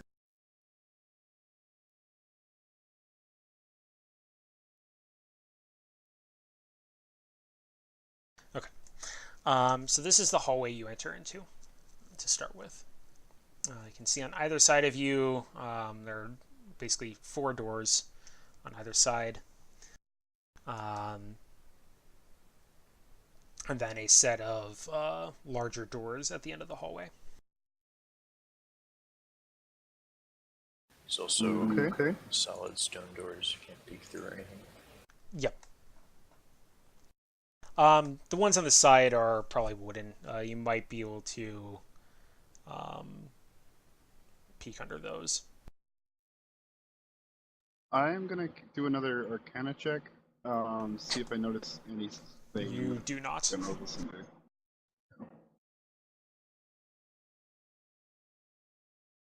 second here.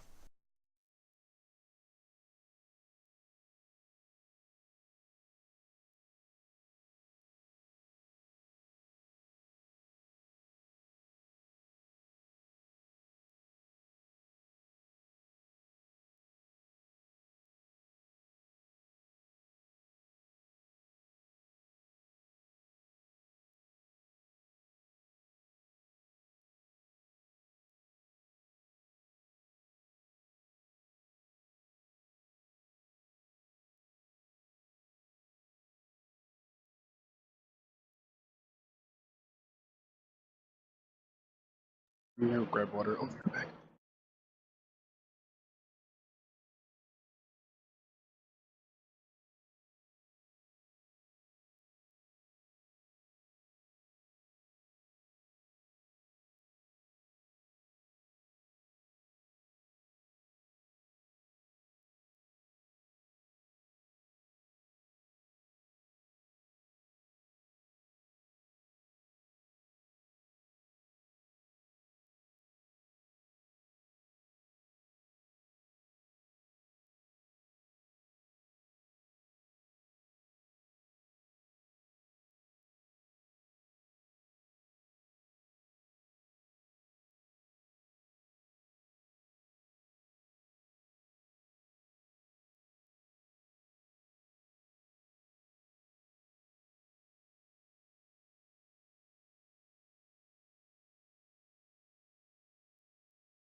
Okay, should be set to go instancing it's back.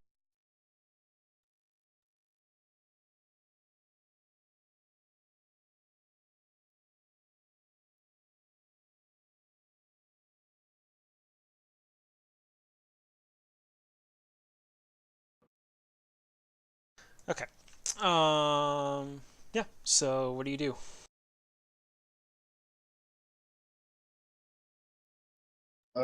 Anybody have tomb experience? I thought this was a temple. Temple experience, then? And that I have been in them. Yes, I remember the last one looking quite like this. Try to look through the door to my right here. Yeah. I'm just gonna stand behind her. Yeah, so you're just like looking under the door? Or through like a keyhole or something?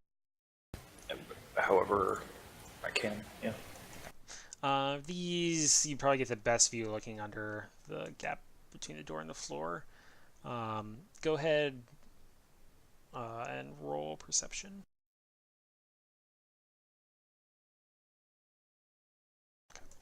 So looking under, and you can do this for all 4 rooms. These, it looks like they were probably, just by your guess, there you see like beds and chairs in them. So you would guess that these were probably quarters for like the acolytes of the temple. Can't make out much more than that though from this view. Anything in particular you're looking for there, Iggy? So I am going to search through my knowledge of history that I have dabbled in, and see if I know how these old temples would be constructed. Okay. Any songs that reference them or something like that. Yeah, so this temples in general of the pre-spell plague era, you aren't sure on, but this one in particular, the House of the Moon, was a very well-known temple. As I said, it was generally believed to be the largest in Waterdeep, which will not actually be to scale by this map. But you know that the layout of this one, so it did have these acolyte quarters on the sides, opened up into a grand atrium with an altar in the back and several rooms coming off the side.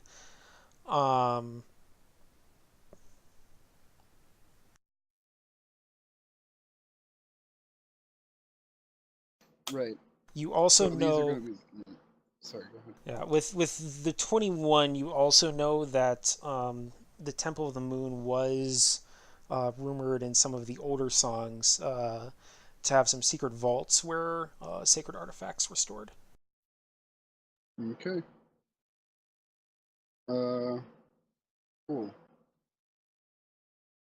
So these are probably going to be the living quarters.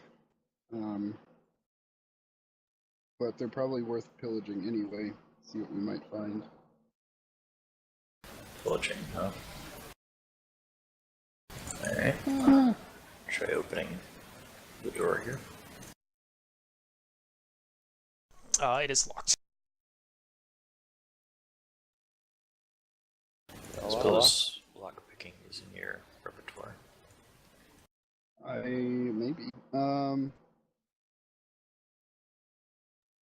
It's not a skill. That's interesting. In the base Thieves' game, tools. it was Thieves' Tools. So if you have Thieves' Tools, you can you get a proficiency bonus basically to lockpicking and maybe some other bonuses too. I don't remember. But if you don't have Thieves' Tools, then that obviously doesn't apply. I do not.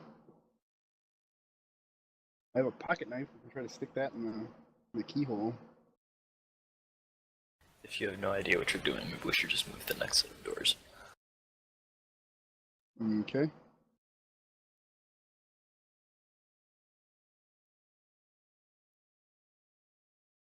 Okay, so you're checking the next set of doors, see if they're locked. The ones at the far end is what I was saying. Okay. The stone ones, they don't appear to have any locking mechanism on them, but they are shut like the ones outside. Oh boy. I command my unseen servant to touch the doors. Okay. Nothing happens. Well, I tried the touch test. Anyone wants to try the lick God test? damn it. I just want one good roll.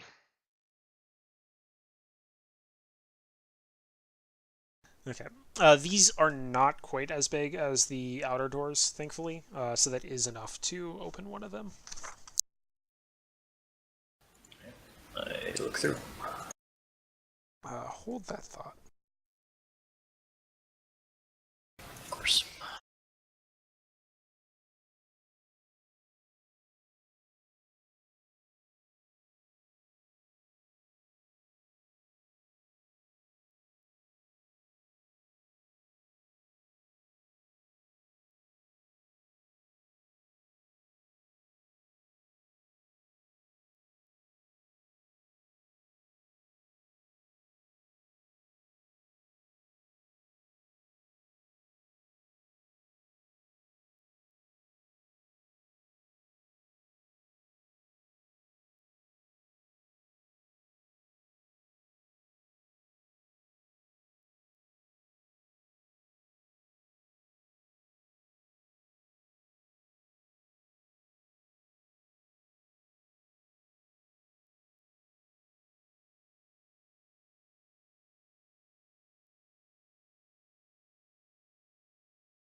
Take a bit. Get some water. Okay.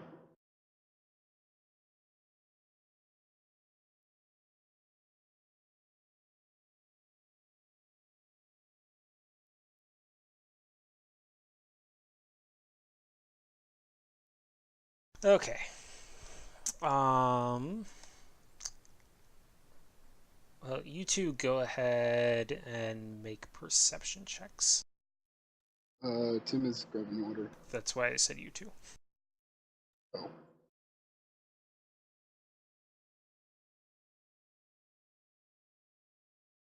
And neither of you have dark vision, right? No, but I still have a lit cigarette. Okay. I do have a torch. What I will add, you do have smartphones as well. Oh, yeah. Right. Smartphones generally do have flashlights these days. Okay, so retcon that my character has this flashlight. Okay. I'm back.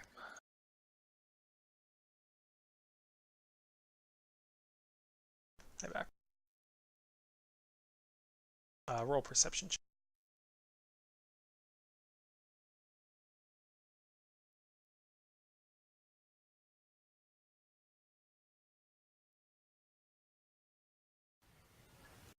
What's going on? Roll perception check. We're entering this room. And your companions have turned on their phone flashlights.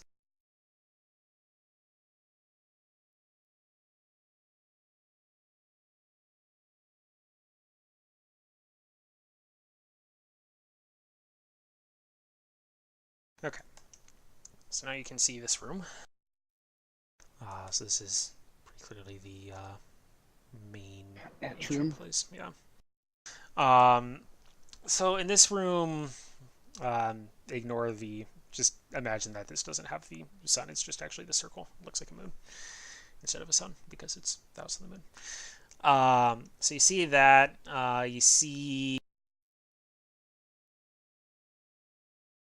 like down here-ish. There's an raised podium with like an altar here. Some various iconography.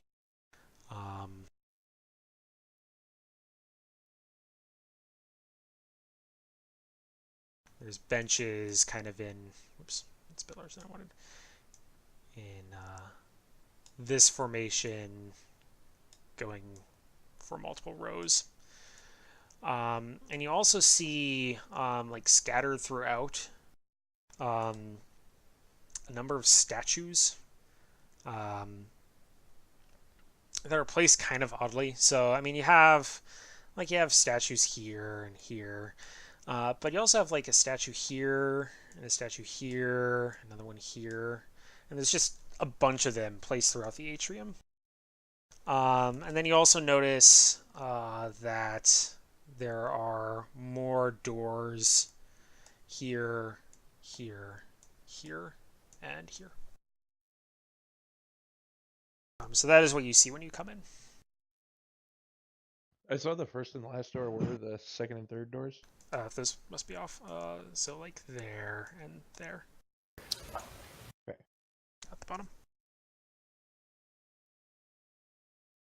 It will actually. What up, gang? I will glance at Iggy and motion for him to send his servant in. Okay. I command the servant to run a circle around the area, weaving through the benches and everything. Okay.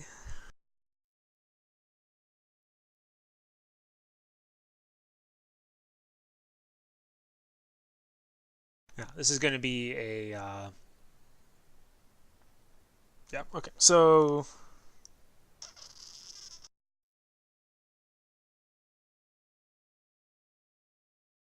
Okay, so as the unseen servant runs through, so what kind of route do you have him take? Go ahead and just draw like a route through. Okay.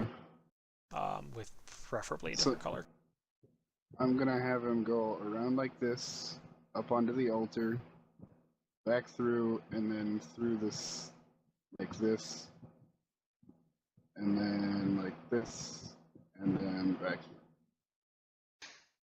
Okay, so you're starting. Which end are you starting on? The one closest to you, or the one farther away? The one by like follow. Starting here. Okay. So he goes around the room fine. But when he comes to be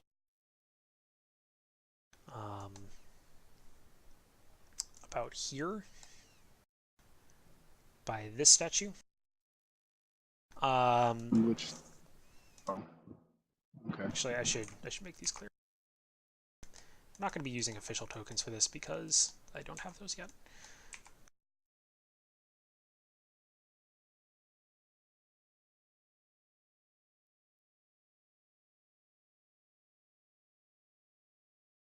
So we'll just start working these out.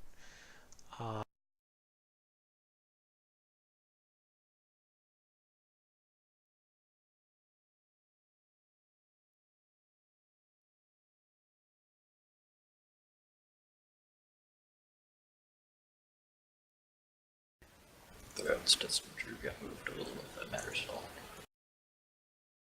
I'll fix in a second.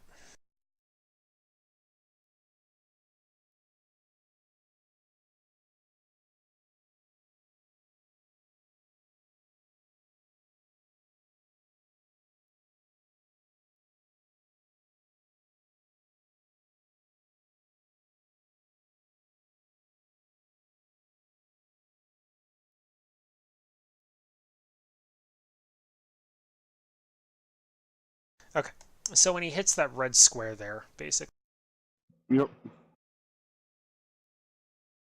that statue turns and just swipes at the unseen servant, which I Okay. believe has an AC of 10, correct? Yes.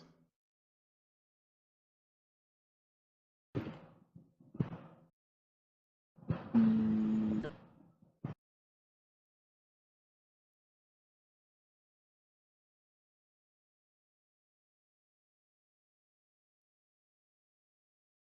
How do you do a GM roll? Is that all one word? yep. /GM roll. And that does hit. How much HP does it have? 1. Okay. So the statue just kind of slowly, as the unseen servant comes around, it just sort of slowly turns towards the servant, and swipes through it with its arm, and it vanishes. Oh dear. So it got through to the altar and then made it past near that statue. Yeah, so, the route it did, I should have probably left that up. But I can try. It's fine. Yeah. Okay. It only activated when it got pretty close.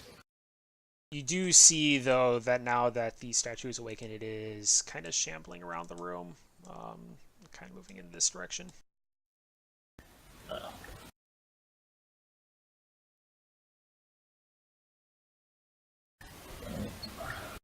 do you think?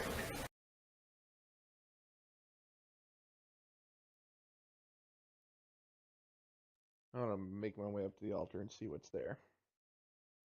Past all the statues, one of them already attacked something. Well, if we follow the...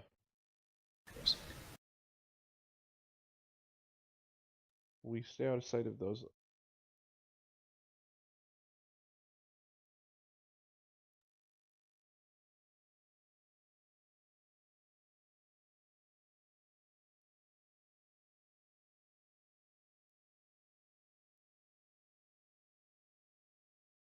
Okay, sorry, go ahead.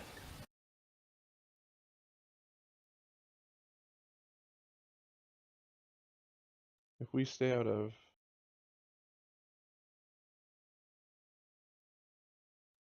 sight or reach of the statues, isn't that essentially what Iggy's thing did? Yeah, that one's moving now though, so we'll see. That is roughly what it looks like, by the way. Oh, that's spooky as fuck. Jesus.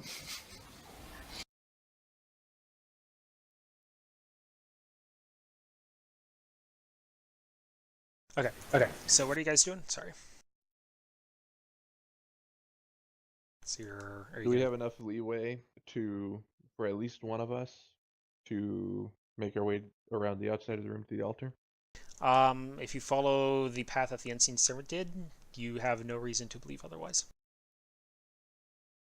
I don't like the way you said that. I suspect that's why he said it that way. Alright, I'll do it. What are you looking for at the altar?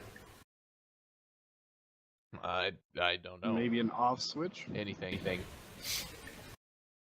that looks like it shouldn't be on the altar, or that makes it unique for being an altar. I will try to stealthily go along the outside of the room in a way that he effort. Okay. Go ahead and Is roll. that Go ahead and roll. second red Stealth. square an active one now too? Yes. So there are two active ones now. Mm-hmm.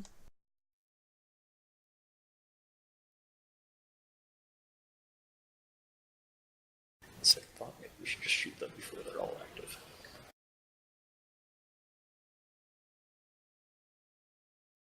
Okay. I like this idea of shooting things before they come alive.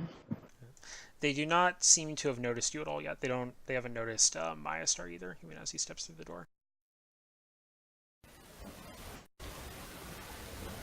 Get back here and look up and see if I see anything. Go ahead and roll perception.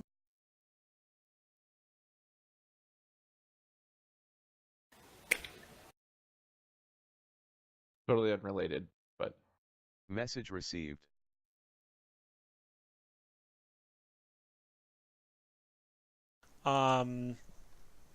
You see an altar, some very religious paraphernalia, a book on the podium there that looks kind of worn and not in terribly good shape, but not really anything beyond that.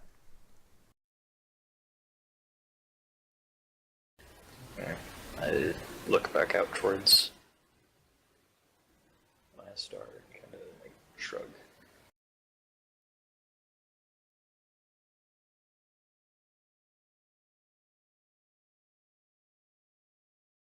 And don't have to worry about these at all. They haven't noticed you yet. All right, I kind of survey the room and motion for her. Maya Star, and I'm like, more of them are waking up. More of them are waking up. I want you to realize this. I motion to her to try and make her way back around the outside of the room the same way that she came. I do so.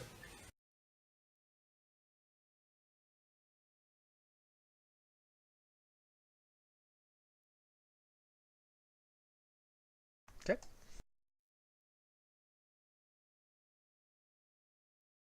Unless you have a better idea, I think we need to shoot our way through.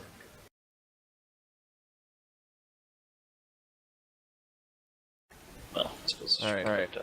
those doors in the way. Oh well.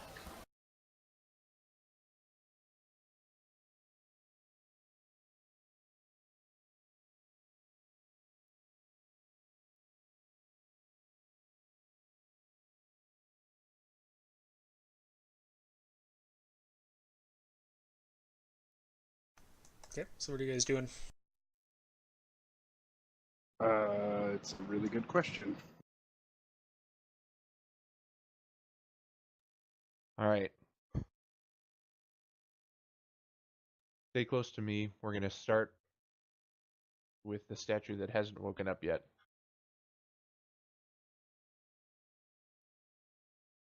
Okay. That one. Okay. Ideally, stay within 5 feet of me.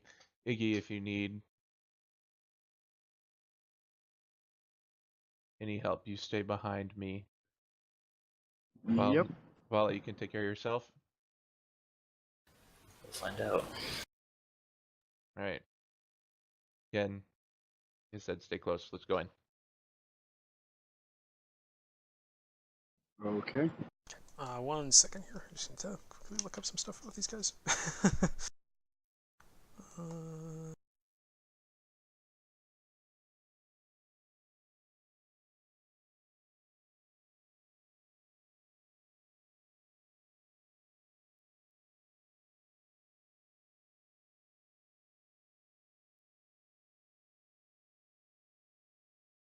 okay. They still have not noticed you. All right. Once we take out that statue, we're going to set up there. I'd rather not move around if we can avoid it. Alright. All right. I move in and set up behind my riot shield and shoot the unmoving statue. Okay. Are you shooting it from there? Yes. Okay. As soon as you move into that square, it does wake up. And since you moved into its space, it will actually take a strike at you first. Okay.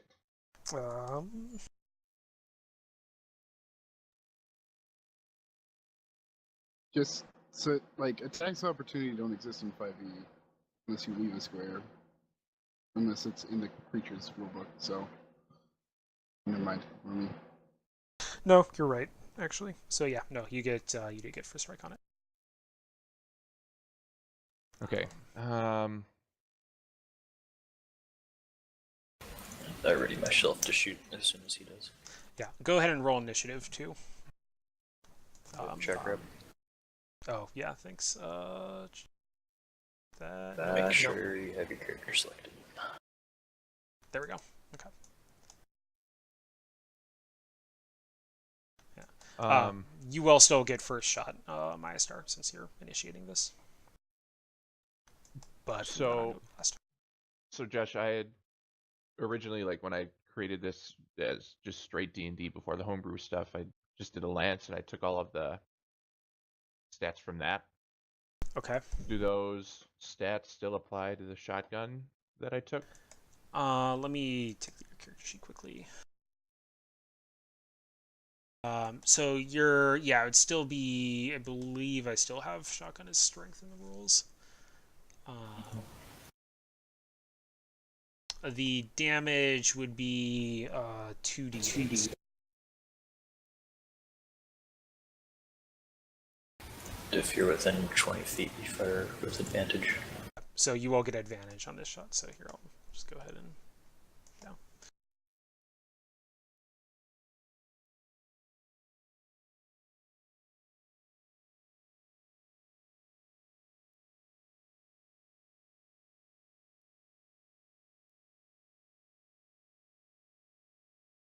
And then the reload 2 in the description there for it means that every second shot, after every second shot, you have to reload. So that'll be a full action to reload that round. So that's part of the gun mechanics here. Okay, 1 second. Can I...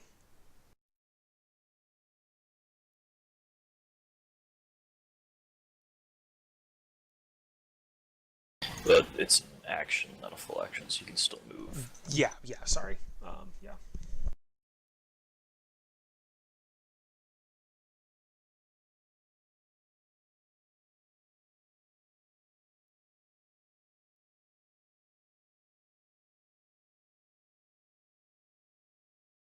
How do you add custom tokens to...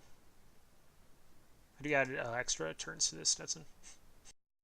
You have to so right click on the item and then add turn, but you can't.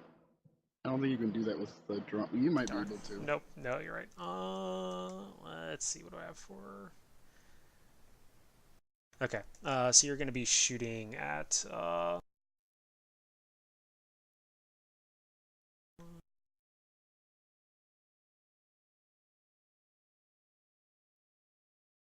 Okay, so you're going to be shooting at Chris's character.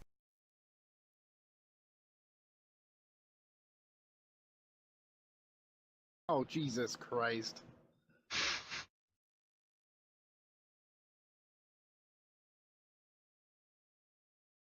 You can just, from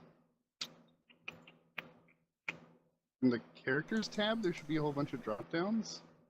No, not the characters tab. There's Yeah, I know it's in there somewhere. I just don't want to take time to find it right now. I do remember seeing that, but...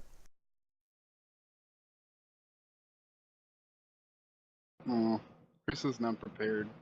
Chris is gonna be mad that you spoiled his character. Most of the people already know. I didn't know. Yeah, I think you're one of the only ones who didn't.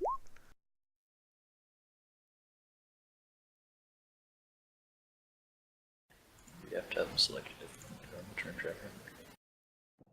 Yep, you right click on the person, then add Oh, turn, I see. add I turn, see. add turn. Yeah. Okay.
Go ahead and re-roll, Iggy.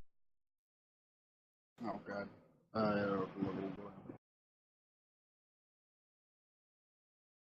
Well, okay, he literally... Well, I guess you could roll Nat. Yeah, no, okay. So you will go before him.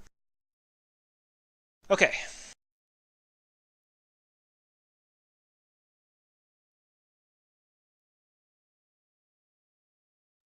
And to answer your question, my star, yes. Okay.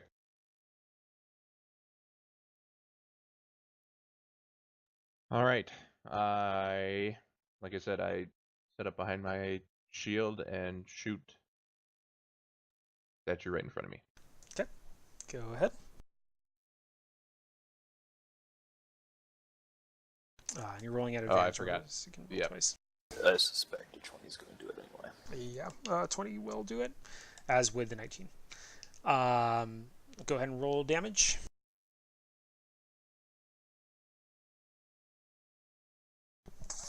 Okay. The statue basically just explodes in a shower of rubble. I let out a little sigh of relief, like, oh, thank God, they're simple enough. However, the others have now pretty clearly noticed you and are going to start moving, looking like they're going to start moving towards you. They're not going to do that yet because it's not their turn. Do I also get to take a shot at the beginning since I was going to open fire when he did, or do I just wait for my turn? Wait for your turn, which is now, so.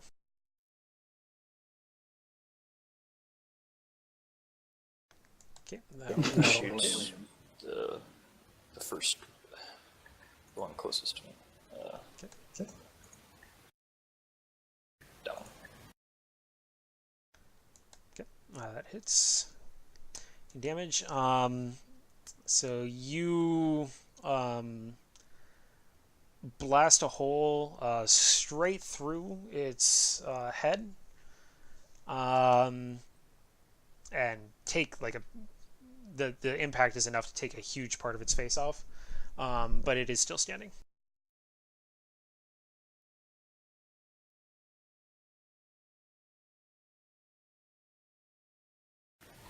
So, Okay. That's how it works. Okay.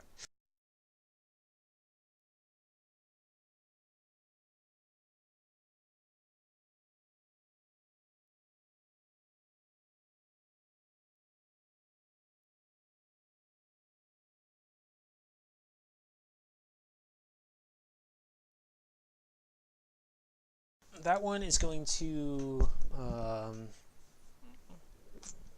move towards my star and take a swipe at him.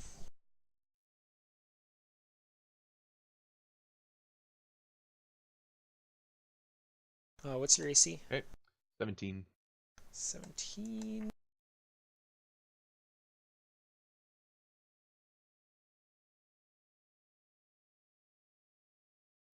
Okay, so it does not hit. It just kind of glances off your shield. And it looks kind of annoyed.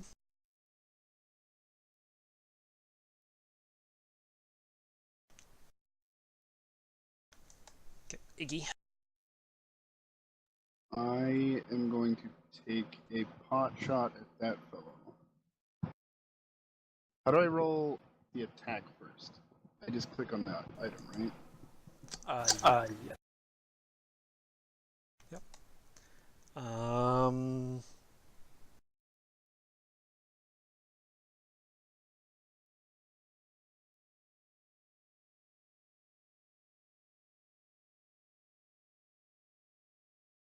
I believe that hits. Yes, that does hit. And which one are you attacking? The one at the very south. Farthest. Yep. Okay. So your shot kind of just nicks his shoulder. Okay. Still looks okay.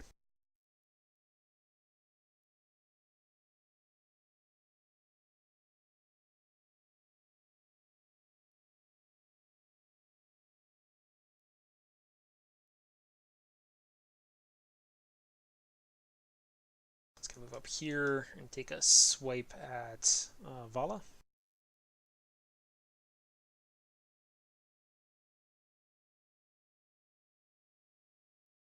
Oh, that hits. okay. So let's see, what's the damage for this?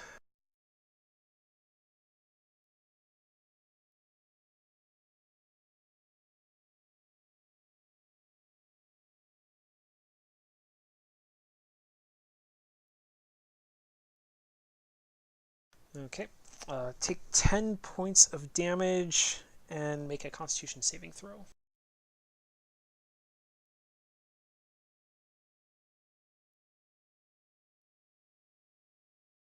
Beautiful.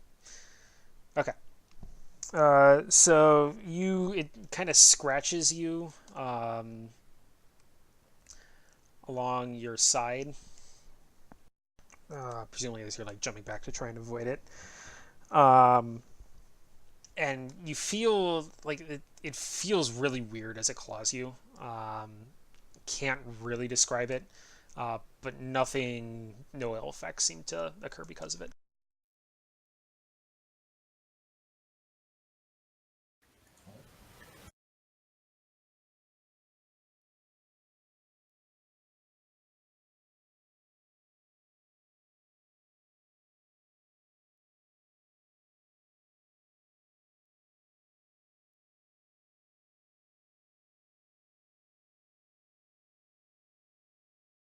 That one is going to also take a swipe at Maya Star.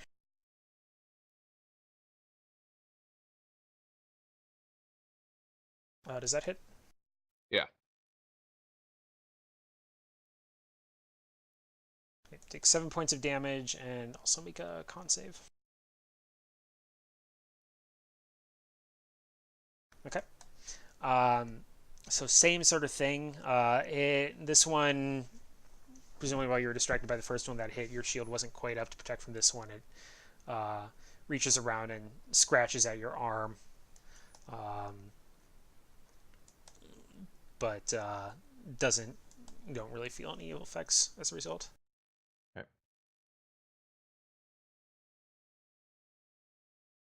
No one's gonna move there. Okay, Maya Star, you can take your next turn. Josh, what would you say would be a cone in front of me?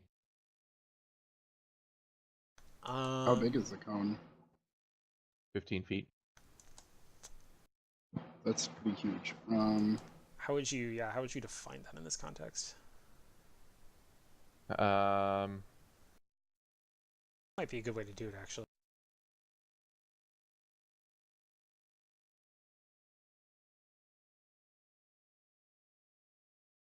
Yeah, so I would say basically like that. So the tile in front of you, the 3 tiles after that, and then the 5 tiles after that in any direction. So it's a cone. So the first tile is the first part of the cone, and then like these 3 tiles would be the next part. These 5 tiles would be the next part. Or if you're going this way, got it. here, here, here, etc.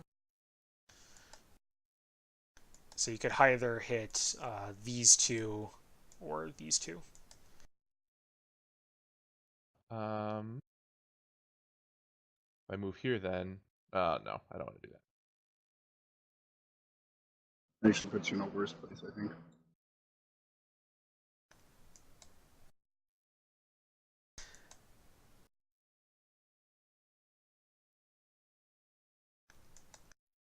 Well, I was gonna say move here,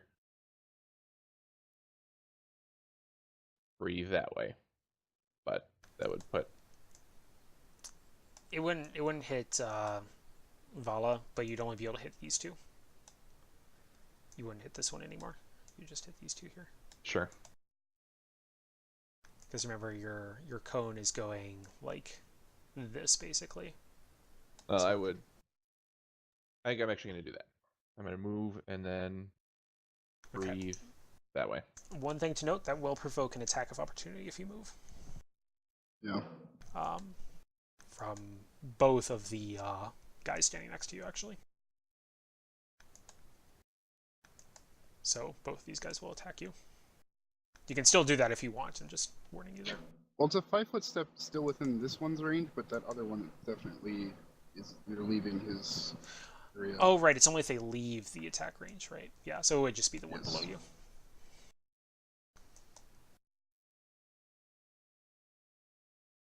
I'll risk it. Okay. So we'll do his attack of opportunity first.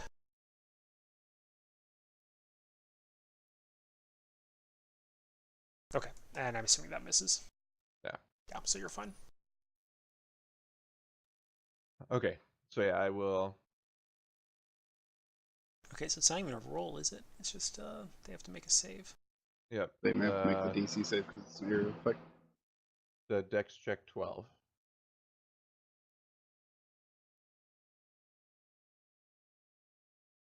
Okay.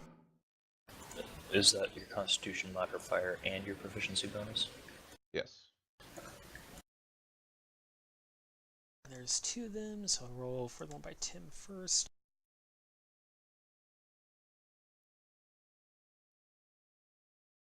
As you might imagine, stone statues are not terribly dexterous.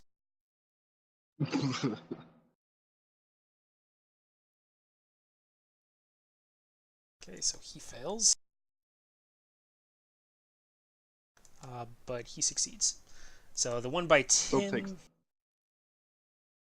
Oh, yeah, okay. He still takes damage, just like half as much. Yeah. Okay, so roll 2d6.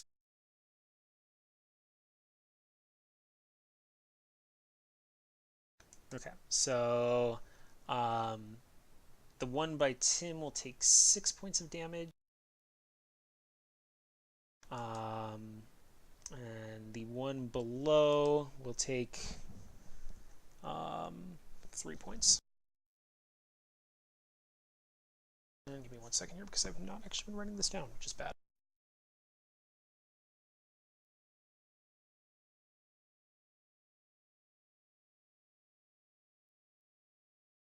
One of them had a massive chunk taken out of him too. Yeah, I know. Like, I still have your things up here, so I can check that off. It'll just take me a second.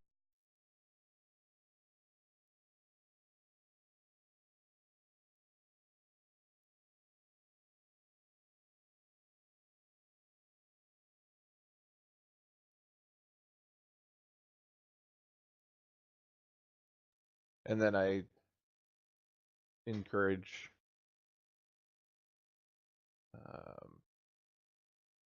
Vala and Iggy to stay close.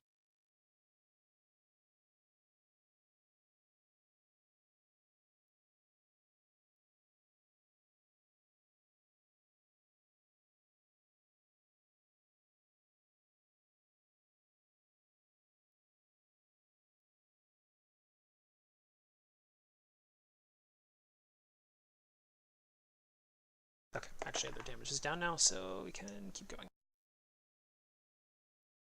Okay, Vala. Okay. Question. Mm-hmm. Description of martial arts. It says, like, after I use an attack roll with an unarmed strike or a monk weapon, which my pistol is, I can make one armed or unarmed strike as a bonus action. Mm-hmm. Would that stack with the 2 from Flurry of Blows? If I were to use that. Character sheet, let me take a look at it.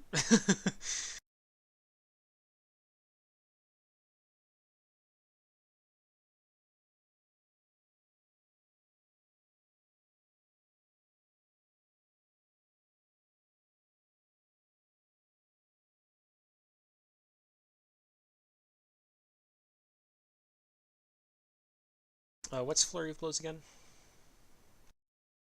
Immediately after you take the attack action on your turn, you can spend 1 key point to make 2 unarmed strikes as a bonus action. It would stack because you're spending a resource to do that, but not spending a resource to do the martial arts. Yes.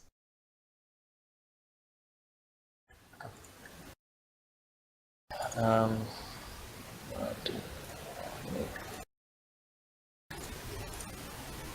unarmed strike on my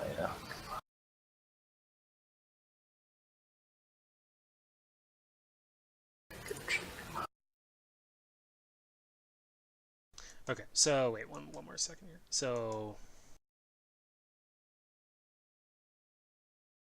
martial arts is you make an attack with a weapon and get an unarmed bonus action. Yes. And Flurry of Blows is after making an attack, you can spend a key point to get 2 bonus attacks, or? Yes. Okay, yep. They're all unarmed, obviously. Yeah.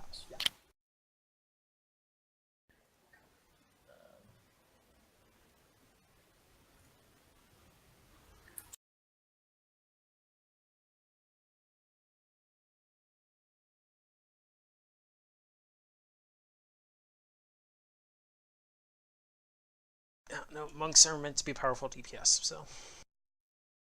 Okay. Then I will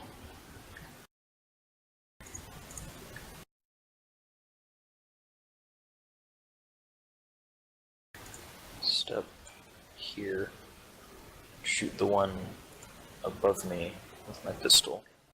Okay. That'll hit.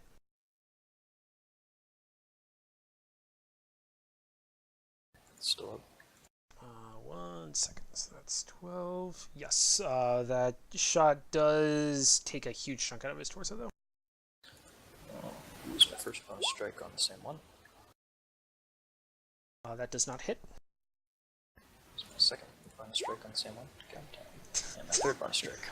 That hits. So you...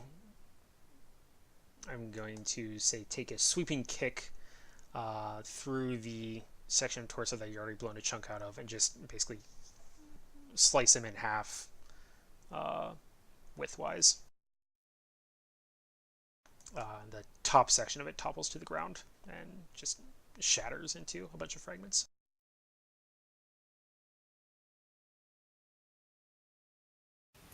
I was expecting to have an unarmed strike or two left over, which is why I stopped being range or something else.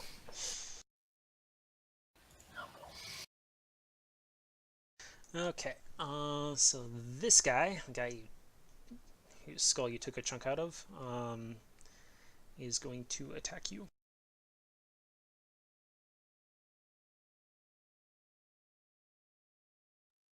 We'll roll at a disadvantage.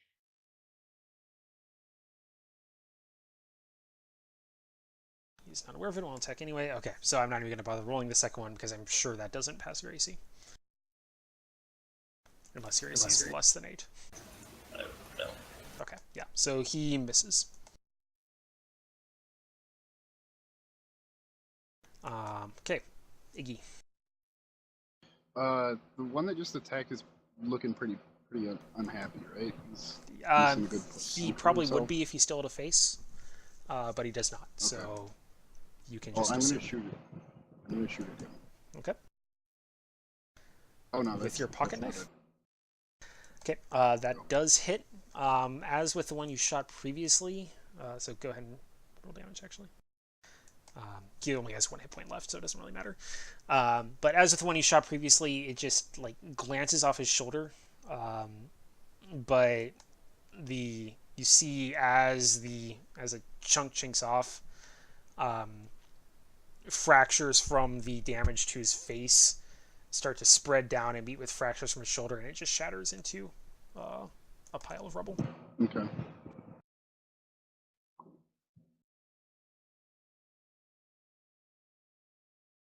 Okay.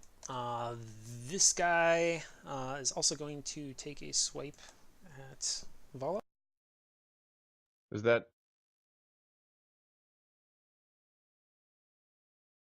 fighting style protection? Does Yeah. it happen every time? No, Eventually. actually. Creature you can see attacks target other than you that is within 5 feet of you. She is within 5 feet of him, so You can use a reaction though, and you only get one reaction per round. Yeah. So It says on the attack roll, not on all attack rolls. Got it. okay. So that will hit, I assume, the 24. Would you believe me if I said no? Not really. I could just It hits.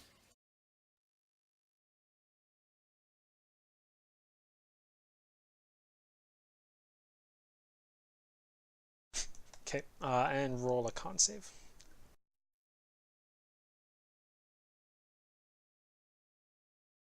Nice. Okay, so you just take 4 points of damage. Not as bad as the last one. Still mildly annoying. Or moderately, depending on your HP pool. Okay, this guy is going to take a swipe at my star. Nope, that's the wrong one.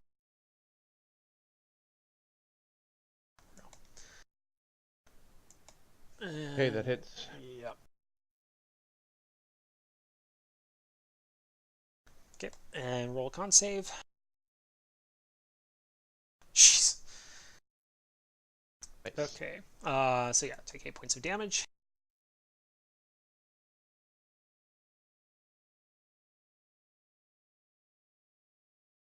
And then this last one's going to take a swipe at Iggy. It's probably gonna. Oh, it doesn't hit. Holy shit! I deftly dodge.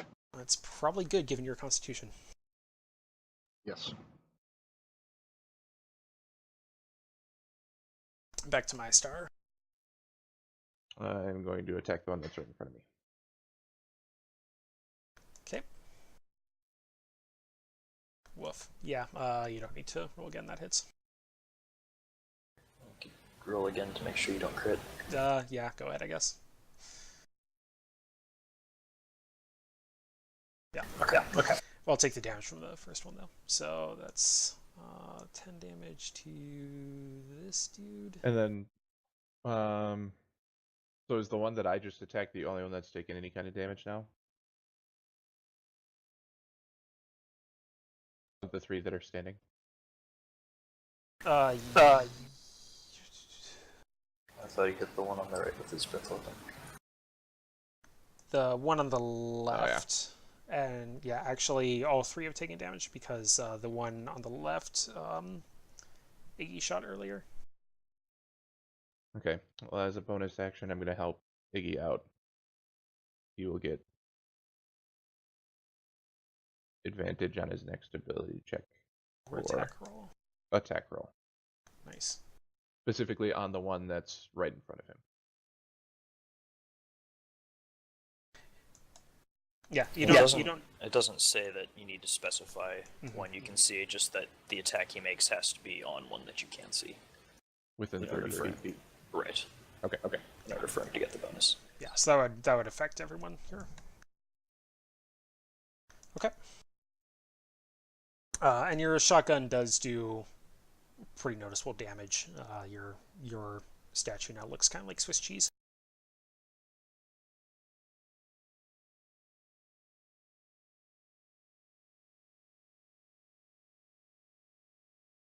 Okay, Vela. Shoot the one on the right. That hits.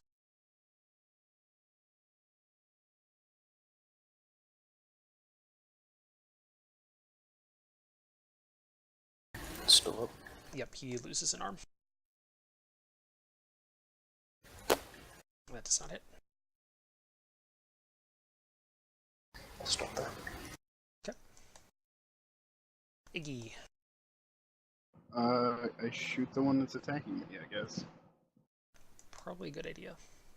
You miss, but you do have advantage. What? You have You missed advantage. what? Kisnik Oh, gave you right. advantage. You still miss. Any bonus actions you can take? Nope. You can also move if you want, though that would provoke an attack of opportunity, probably. So. There's actually nowhere for me to move either, because I can't move into the square that's half. Oh. Okay. We'll just form a nice rectangle here.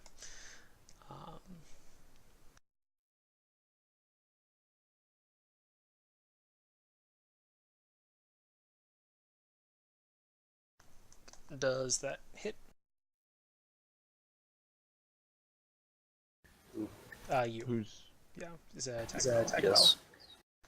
Okay.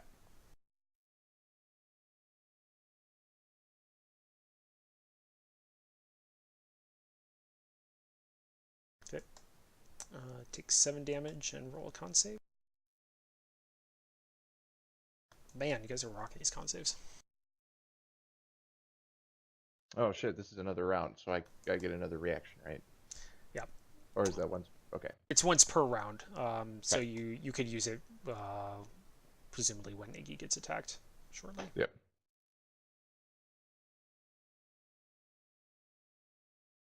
Okay, this one will attack my star. Unless he's taking a lot of damage of this, then you should probably use it on me. Just in general, right now. Yep. That hits. It does not. Okay. Sorry, I said yes to Tim.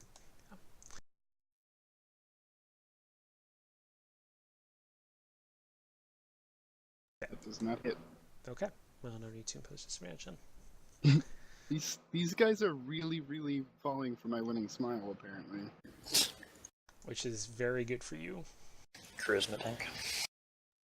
Okay, my star. Apparently. Alright, I'll try and finish off the one right in front of me. Okay.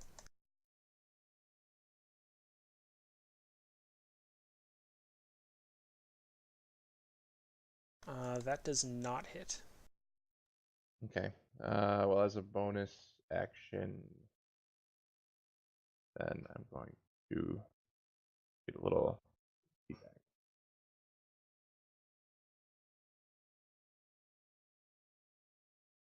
Go ahead and make the roll then.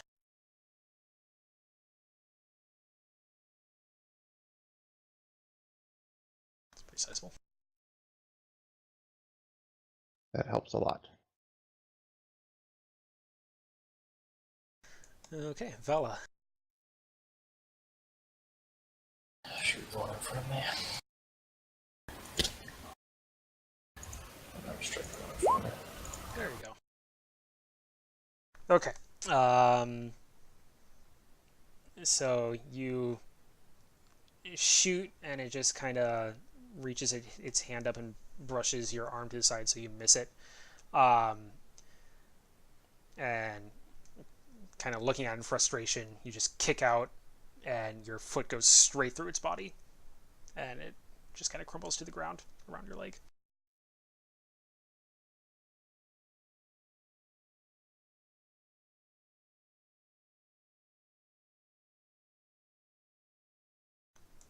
Okay. Iggy. I'm gonna try shooting this thing again. And fail. I'm apparently not very good at close quarters combat.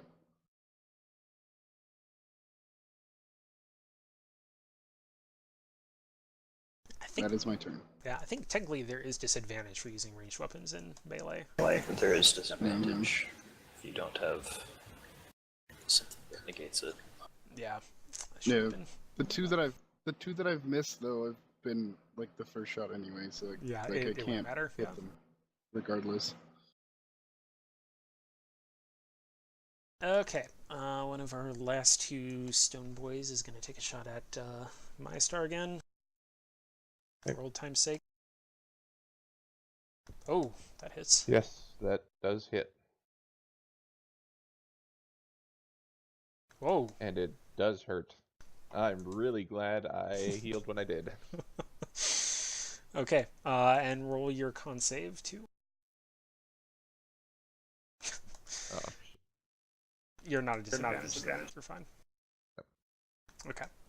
I mean, besides the 13 points of damage you took.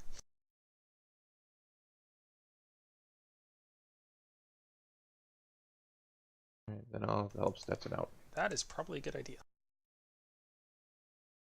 Holy shit. Oh my god. Okay.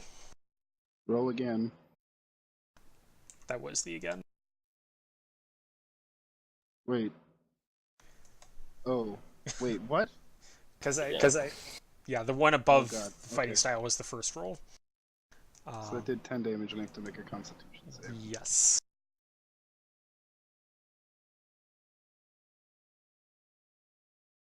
Oh good. Okay, so this is where things get fun. Okay, so it takes a large swipe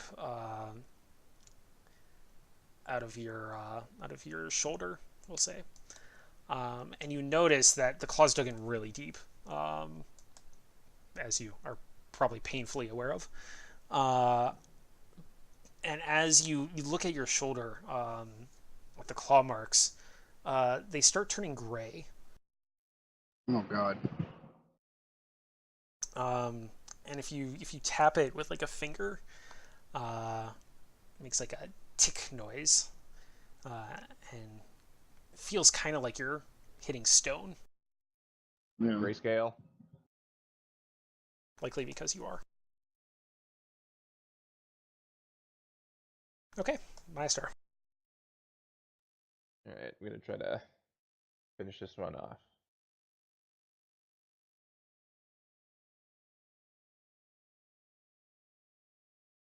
That hits. Okay, yeah, you blow him away. You just completely disintegrate. Okay, and then I'm gonna use an additional action to shoot the one that just attacked. Okay. Iggy. That also hits. That is still advantage. Right? I mean, it is, but you already hit. Still should roll Right. see if he crits. Oh, right, yeah, I forget about that. Those are 1 in 20. Okay. You take a huge chunk out of his right side, but he is still standing. He still has his head and arm and The general legs. motherfucker took 18 points of damage and is still standing. The first one I shot took 18 points of damage and didn't die, so... Yeah. I wonder what their HP is. Yes. Given that the one Nick shot first took 19 points of damage and died, I think we have determined pretty clearly. Step up. Science. Fire my laser.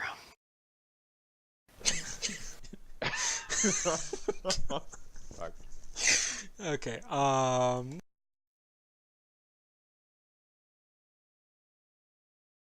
Okay. He notices you coming and just reaches his arm over, and like the other one, blocks you, but also swings your arm to the side. And it so roll again.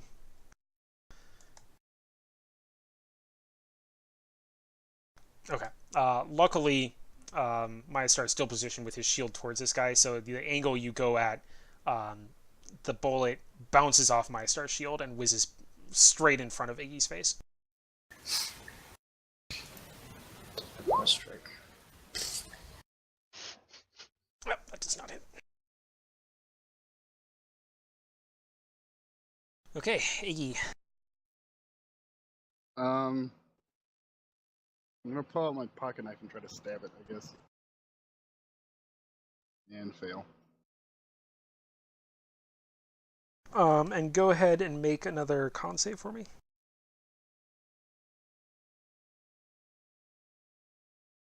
Okay, that one succeeds. The stone stops spreading. Oh, thank Christ. This will be a disadvantage. Whoever it attacks. Yeah.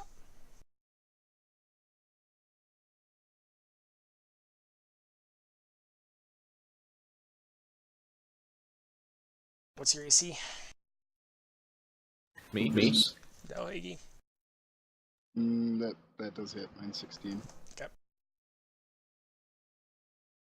It can't actually deal enough. It can't not deal enough damage to not put me at 0. So because Okay. it has a bonus of 5. So Okay. Yep. I'm gonna start making con saves, I guess. It gets to my turn. Okay. I'll just roll that. So that's 7 damage. Yeah. Can't go below 0, unfortunately. So. Yeah. But do make another con save because it is still scratching you. Hey! There. Oh, thank God. I've only had one bad con save so far, so that's actually pretty good considering that you fought 6 of these and only got Does one. he need to start making death saves now, though? Yes, he does. When it gets to my turn, I do, yeah.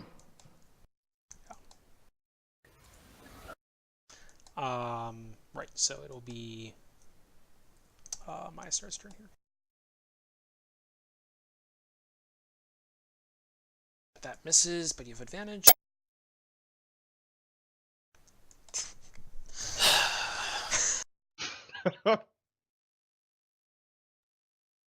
I hope it hits me.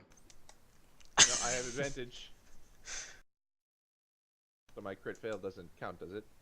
Oh, he's right. He has advantage, so that one doesn't count. He Oh, just right. misses. No, you're right. You're right. You're right. Yeah, so you just miss. Okay. Oh, fuck's sake.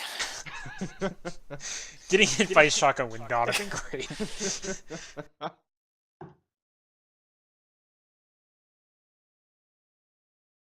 Okay.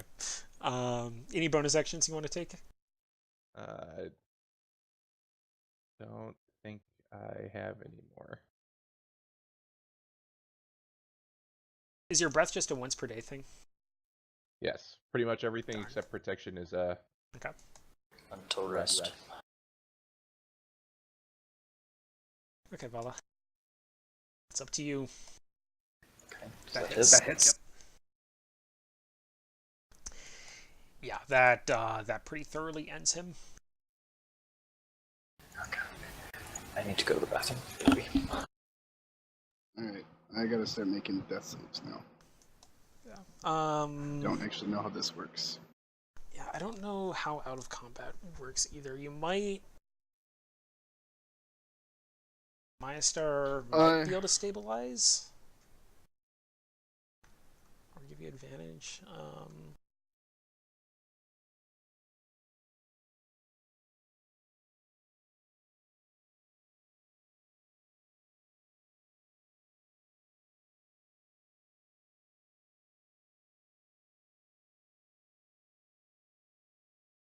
I've so far discovered that a 1 on a death save counts as 2 failures.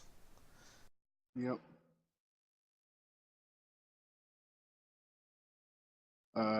So it sounds like you treat it as in combat until the death saves are resolved.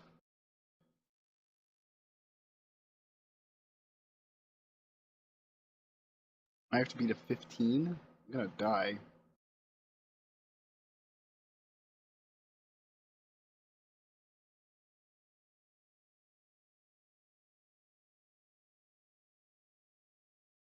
No, it's just Ooh. it's a 10 or higher. Okay. It's just high-low, basically. That being said,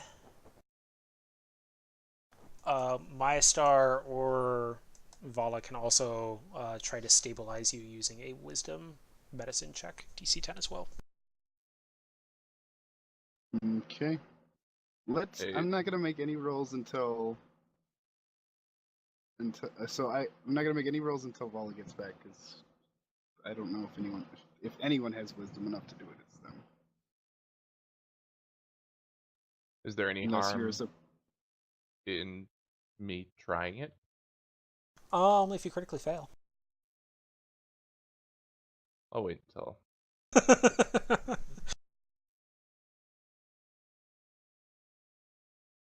Yeah, I mean, if you fail, I wouldn't count it against him, but if you critically fail, I'd count it as a failed death save. Is basically what would happen, and he has 3 fails that he can have before he dies.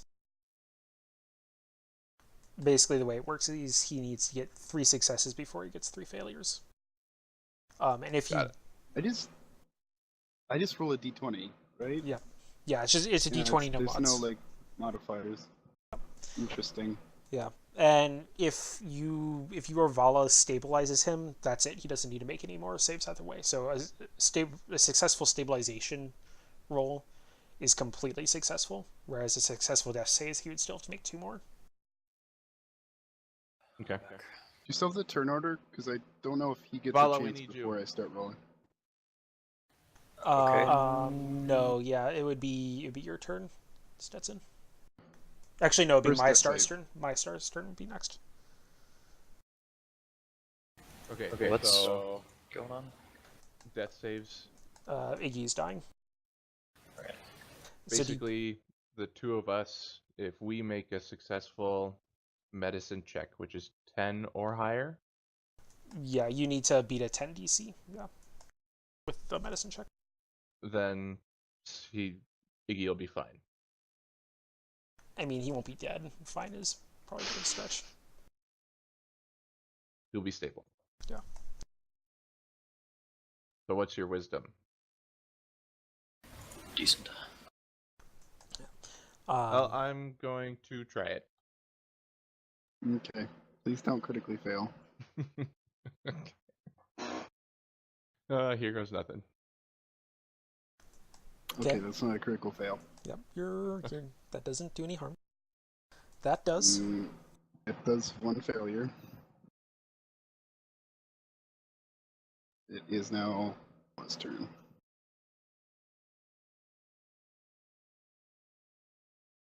Hold on, just a sec.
Okay, and that succeeds. Hey, So he is stabilized. Stable. You have 1 hit point. Congratulations. Think I actually have 0. Ha! It is. No, if you have 1, that way I have 3 times as many as you do. Yeah, a stable creature that isn't healed regains 1 hit point after 1d4 hours.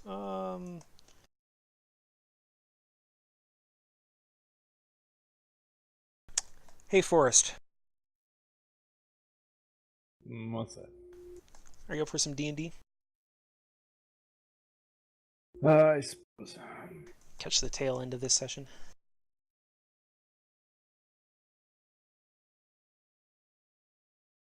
Should I send to be the King's Guard of my son? Are you doing... Answer me that and I'll join. What era are you playing? I am Rhaegar Targaryen. Everyone's What was dead. the question? I had Jaime Lannister protecting my son, but Jaime Lannister drank himself to death at age 39. Sounds about right. Ned Stark? He died of gonorrhea.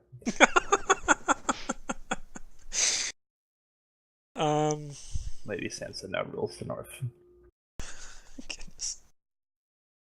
I'll have Lady Sansa protect your son. There you go. She is unfortunately not part of the King's Guard. Well, who is part of the King's Guard? Don't worry about it. I had Sir Willem Derry.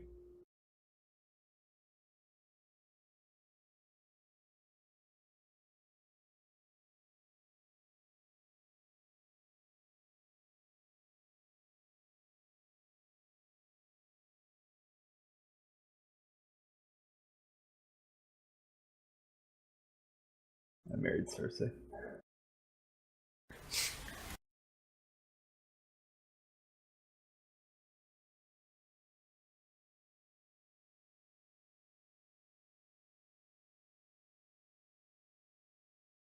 Okay, so... just bring you up to speed, Forrest. So these 3 were contacted earlier. Oracle had them meet at a bar to... Traditional. Yeah, very traditional. First, gather information about a company called Zentarum Incorporated, which is trying to basically competing with the Waterdeep government to try and acquire pre-spell plague artifacts. And Oracle, the person employing you, had discovered that the Zentarum had ostensibly found the entrance to the House of the Moon, a old Waterdeep temple Okay. that could potentially have artifacts in it. So sent these three, a man named, who likes to be called Iggy, but is fully named Ignatius, kind of a... You're in the Kingsman, weren't you? Sure. Yeah, if you cross that with like a hipster.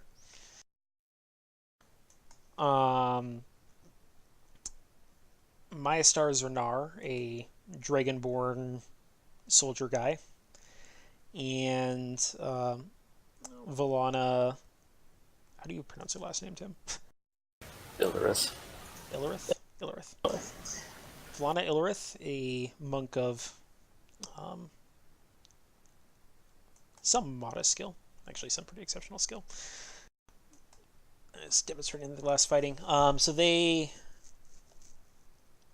gathered some information. Iggy ended up finding out the location of the temple after some trouble. So they're now here. It is morning, probably a couple of hours before Zentarum people get here. You, at this time, receive a call.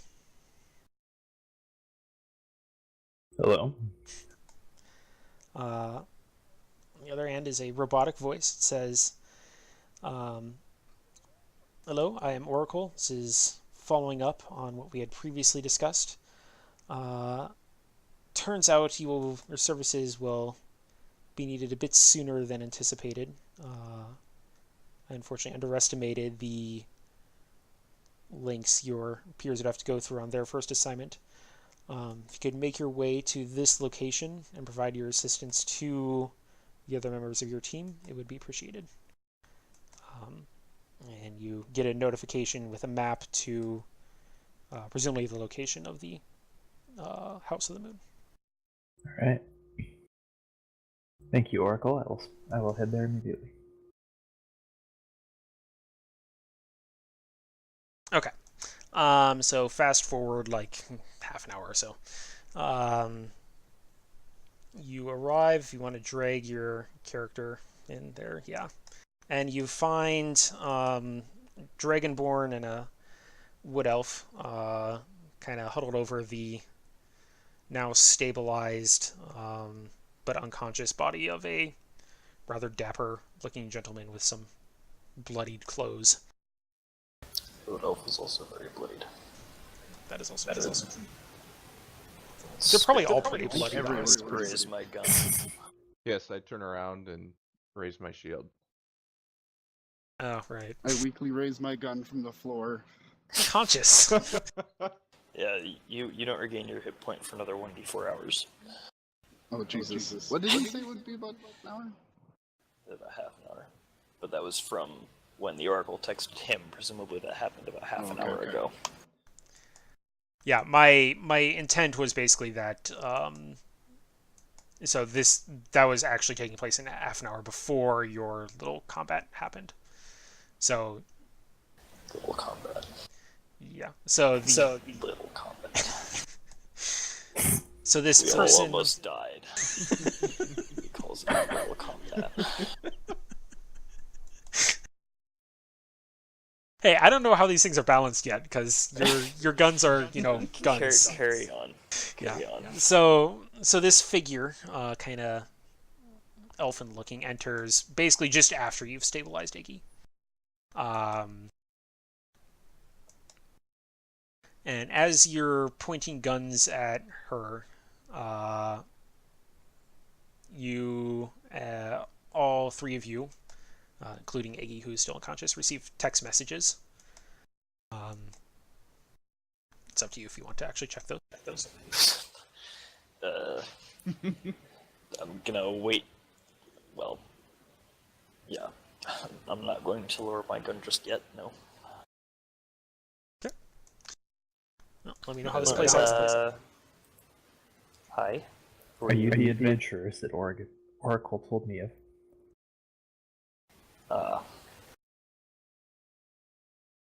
Probably. Keep my gun in my hand, but I will reach for my phone to see what the text message was. May I offer you aid?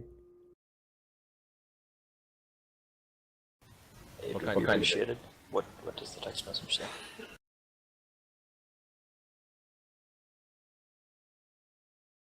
I'm not. I'm not I'm asking typing you. it right. Yeah, cute. The Oracle is typing. Yeah. Oh. It's some Matrix shit.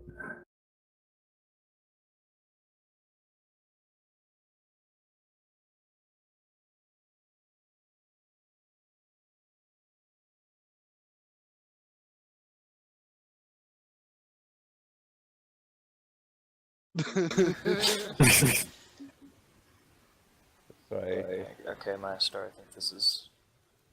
I think the Oracle did send her. okay. Well, yeah, if you could help, it'd be appreciated. What do you do? That. I pray to. I'm sorry. I gotta figure out what my character's doing. I haven't looked at this character sheet in a week. Sorry.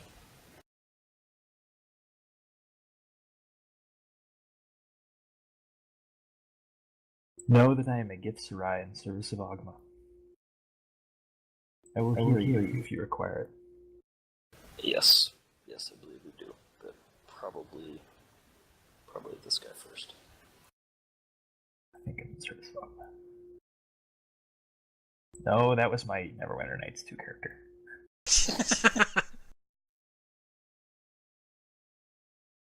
You and your isometric RPGs. That Neverwinter Nights 2 is not isometric. It can be. Well, no, technically it's top down, but it can also be third person or first person. Know that I can heal you. Me? Yeah, okay, so if you could heal this guy. Oh, I sent it to the GM only. Oh, yeah, I guess you did. Iggy, you get 12 points of health back. They all do. Oh, it's AoE. Nice. You all get 12 points of health back. Okay. Appreciate it. Yes. Sorry, I pointed a gun at you. Welcome. Can you describe what your character looks like really quickly? I'm was- a sickly looking elf. I can I probably stand up- do you one better. Brushing myself off, and I'm like, Can we who is just- lovely? Oh, Jesus Christ, what the fuck is that? just all maybe describe our characters? If you want to go ahead and do self-descriptions, you're welcome to. I know Stetson did a little bit when he walked into the bar, but Forrest hasn't heard that, so... I'm a tall, yellow-skinned elf with brown hair. Wear brown robes with a heavy coat on. I am an indeterminate age. I walk upright, hands clasped behind my back in most situations. Goodness. I need to put a little more thought into my character's actions. Iggy, If you would like, I could go through my character's belief systems too. Probably save that for at another some other time. point. It's really complicated. Iggy's tall and thin, wax mustache, thick rimmed glasses, not included in the character portrait because I couldn't find a proper thick rimmed glasses with also the mustache. Dressed in pretty standard clothing. Like he doesn't have any armor. He's just in like a suit jacket and a bow tie, and he frequently has a cigarette hanging out of his mouth. Yeah. I'm glad glad to to know know you, he's back. Iggy. What? Well, I am glad to know you, Iggy. Okay. Vala is also an elf. Also an elf, like, also to you, not also to Stetson. Stetson's an elf. Short for an elf, barely over 5 feet, but slender, red hair and green eyes. She's wearing a simple blouse with a loose vest over it, and jeans, and her hair is in a single long braid. I am pleased to know you, Valana Villaris. I'm Vala, human, by please. the way. Vala? I should clarify that. Yeah. Clarify Did you what? say so? His I'm character human. is human. Okay. Also, I'm heterochromatic. I have 2 different eye colors. That's the Okay. I am a gold dragonborn, or dragonborn with gold dragon ancestry. I am very militaristic, so I'm always posture-wise, always very upright and look bigger than I actually am, even though I am very big. And even for dragonborn, I've got intimidating facial features, very wide jaw, protruding scales, and thin black eyes. I am pleased to know you, my star of runner. The pleasure is mine. And what was your I character's also name? am a woman. Right. What was your character's name first? Izera. You mind spelling that for me?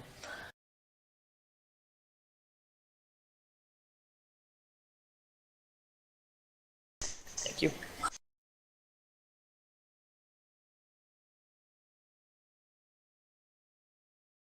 Okay. So with introductions over, what are your next steps? Now we're gonna scour the room a little bit more. Okay. I'm curious Yeah. about that book. Which I apparently told you about. Could you describe the room for me?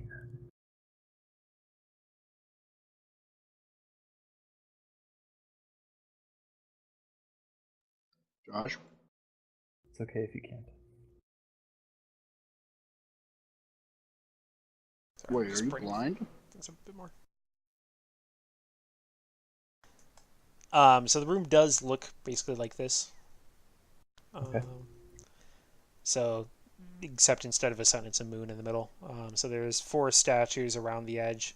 There were more statues, and you can see there's a bunch of rubble on the ground where those statues may once have been. Looks like they've been variously shot. 2 of them kind of are like 2 of the piles have some singe marks on them. I'm not really sure what that's about. And then there's like these benches here. This one's probably slightly on fire. And then there's an altar down at the south with a podium on top.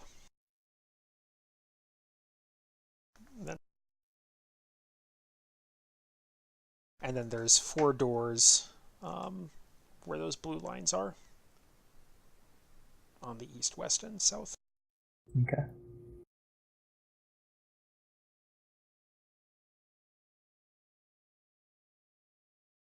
Also, I reload my gun.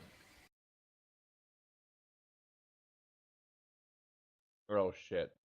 Yeah, you know, I Yeah, completely I forgot was to keep gonna track of mention that. that I. It's maybe probably not the good that you best, didn't, given how yeah, I was that gonna went. say, I almost said something. I was like, we're kind of getting our asses handed to us. So I'm just gonna not mention it. What's the mag size? For his 2, because he's got a double-barreled shotgun. What about pistols? I went through all 7 of mine. What kind of pistol do you have? Just a regular pistol. Just a pistol. 12, I believe. Yeah, if it's a light pistol, then 12. Yes, 12. Speaking of, does anyone happen to have a larger pistol than what I have? I only have a pocket pistol. Yes, but I'm using it. Okay. Wow. He's now like, I want a bigger gun. Mm-hmm. Yes. Everything's apparently balanced around us having massive weapons. I just brought a pocket pistol. Power of faith will protect us. I prefer the power of explosive rounds. I am gonna cautiously go up to the altar as gently as I can.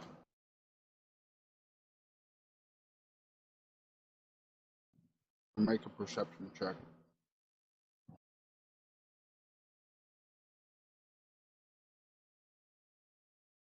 Mhm. Do priests prepare spells ahead of time? Clerics, whatever I am. I believe so, yes. In 3.5 they did, but they could sacrifice spells to trade them for cure spells. Okay. You see basically the same thing that Vala saw. So there's a podium, like religious iconography around, a kind of dusty old tome on the podium itself, but nothing else particularly of interest. Alright. I'm gonna use Mage Hand.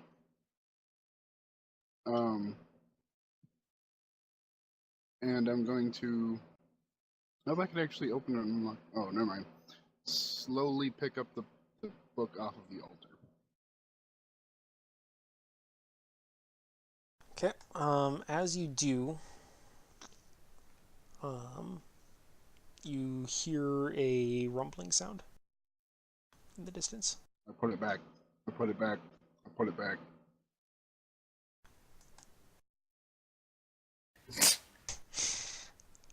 The rumbling continues. Tell what direction it's coming from. It's coming from the south end.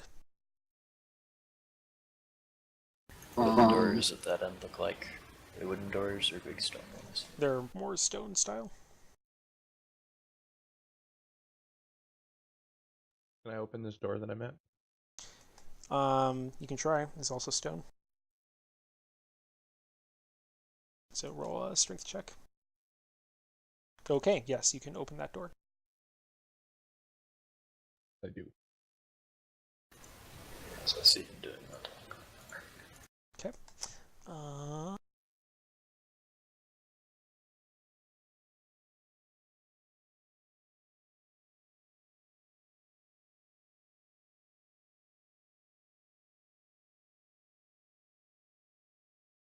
Okay. Room. Go ahead and roll perception checks.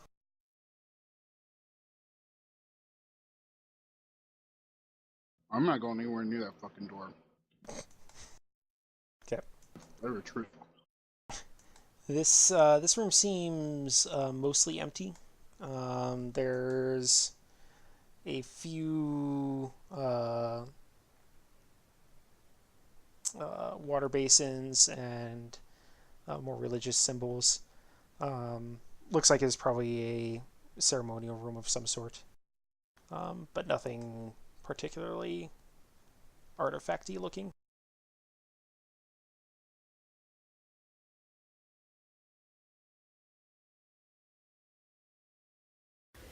Maybe check in the direction the rumbling is coming from.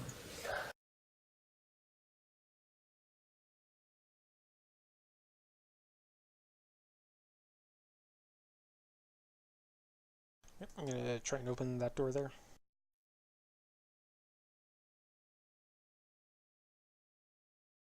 Do we know?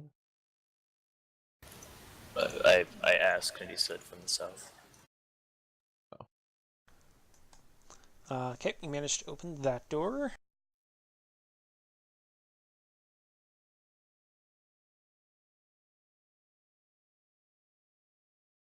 Okay, go ahead and roll perception checks as you enter.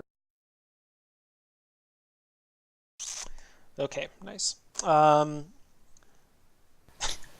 Okay, Valana, nothing really catches your eye.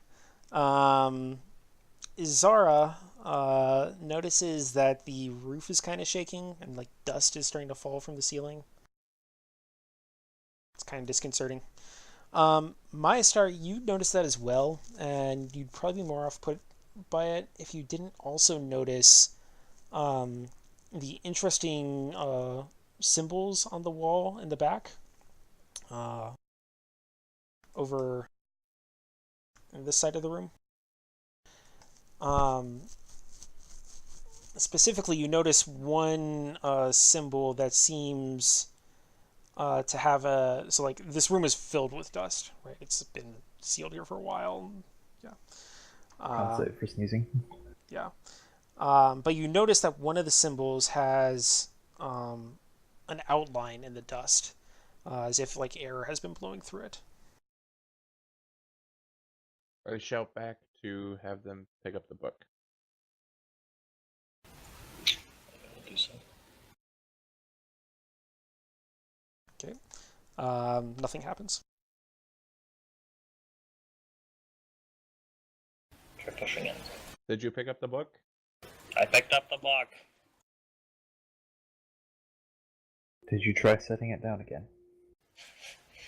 Smithson did that already.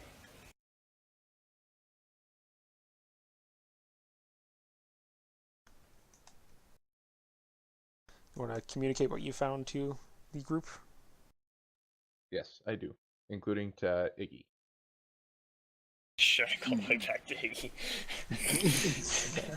While he's doing that, do you have any thoughts, Izera or Vala? I said to push it. Would you like to push it? I'll go push it. Okay. I'm gonna make a knowledge history check based on what he's told me about it. Okay. If I know anything.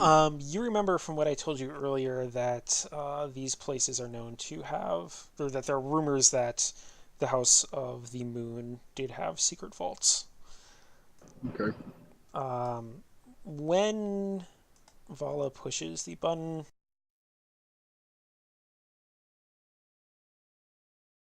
a door opens, revealing this room.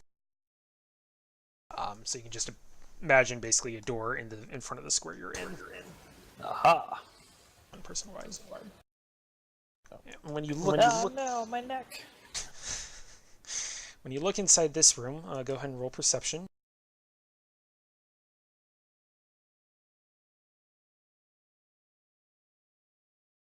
Oh, baby. There you go.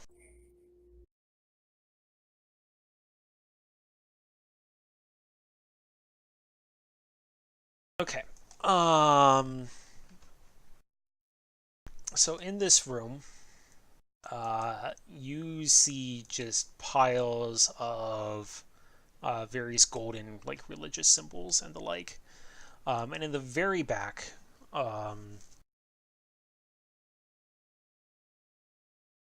you see a golden staff with very ornate carvings and jewelry on it. And it just draws your eye more than anything else in the room, even though there's definitely stuff that seems like it'd probably be more valuable, including, like, chests that are just filled with gold. But the staff, for some reason, just draws your attention more than anything else. And you also notice that the rumbling you heard earlier is increasing, and more dust is starting to shake from the ceiling. We should leave, I shout.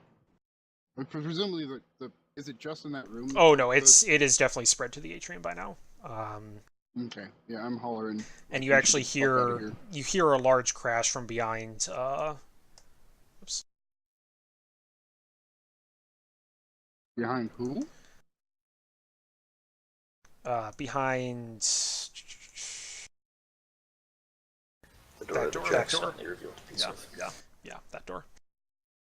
I will reach out and grab the staff, I guess. Okay. Nothing particular happens. You feel a weird energy coming from it, but nothing else happens besides that. Do you want to grab anything else while you're in there?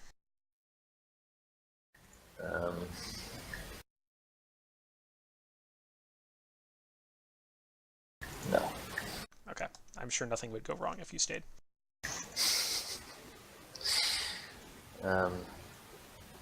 Do you want to look in the other room, or do we just need to get out of here?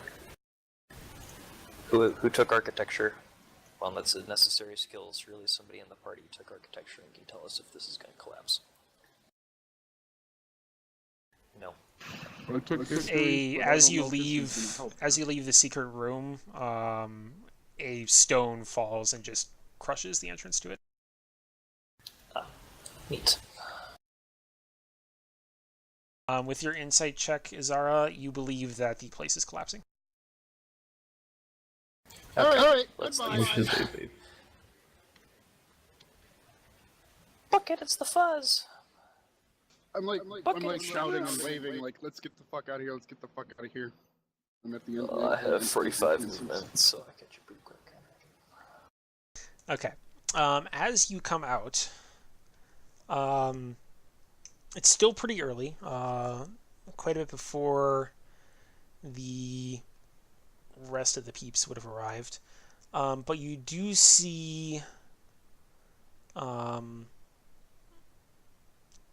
lone person dressed in tactical gear.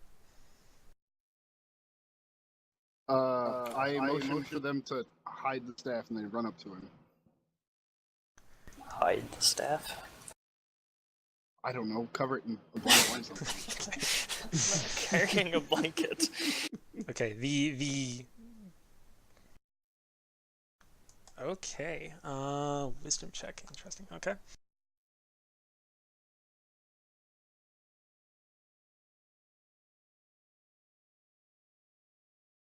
Okay. The guard, as he run up to him, the guy looks at you and starts to shout. Looks like he's going to start to shout something. But as you say forget, he just stops completely and his expression goes blank. Okay, click, let's go, bye. We should continue. Nothing to see here. Farewell. Yes. And let's head back to the GIF. Or maybe we should head somewhere further away from the Zhentarim headquarters. Let's head somewhere further away than the Zhentarim headquarters. Know a few places. I do as well, but I expect your places are better for this than mine. Yes, probably.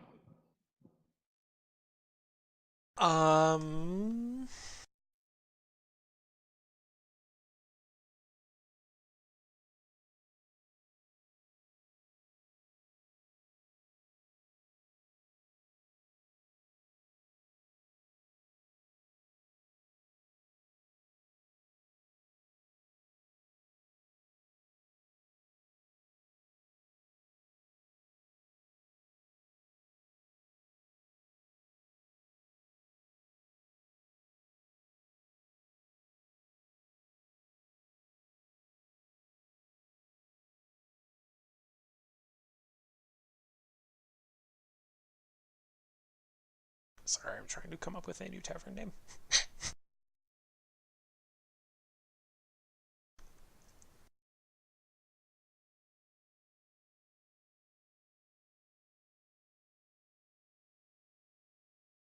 Okay. You do, in fact, know of a place on... I guess back to the city map. No, it's not gonna be in a great location. It's probably gonna be Docks Ward, Trade Ward, something like that. Oh, yes it is. Whatever it's Okay, the place you know of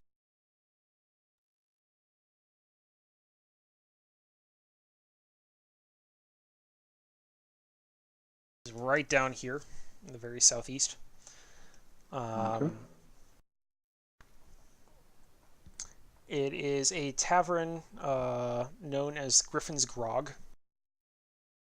It's right on the edge of the docks. It's the kind of go-to place if you're a sailor who's never been to the city before, has no idea what else is there. Probably the cheapest place you could possibly find. But it is a place. It's actually one of the few surviving establishments from before the Drow invasion. Still has inn rooms. So It's actually a decently good place to lie low for a while if you need to.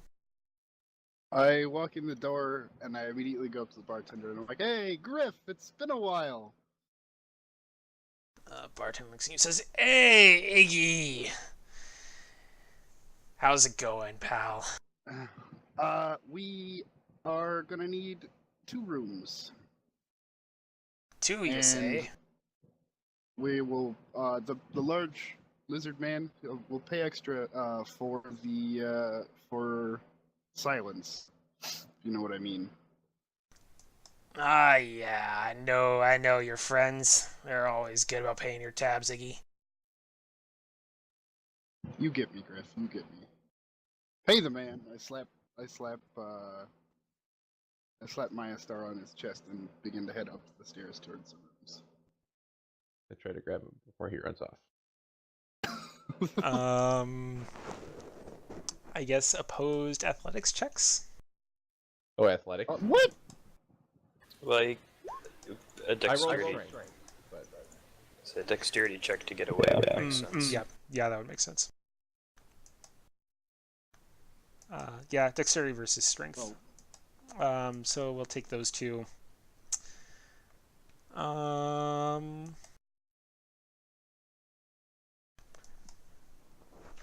wins in opposed ability rolls? They explode. I think I lose just because, like, so if we use the athletics checks as tiebreakers. Yeah, we'll go with that for now. I should probably find out what those rules are for longer term. Yeah, it's story-wide at this point. Okay, yeah. So Maya Star grabs you as you were trying to leave. I go to the bar. Not paying a goddamn nickel. I guiltily look into my purse and pull out pretty sizable amount, I guess, silvers. Do we start with money? Probably, 'cause You do. You could just pull out your credit card if you wanted to as well. Whatever.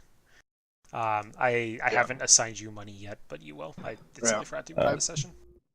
I pull out about 9 credit cards and begin handing them to him until one of them works. You have an interesting character, Stetson. I'm enjoying this.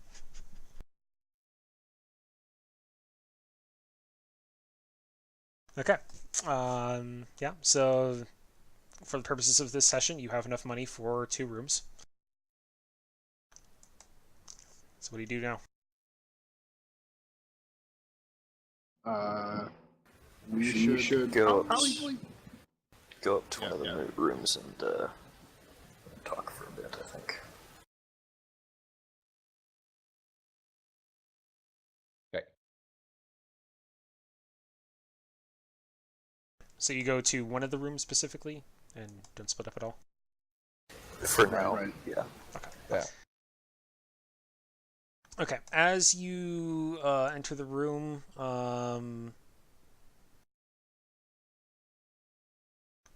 Vala, you get a call on your phone.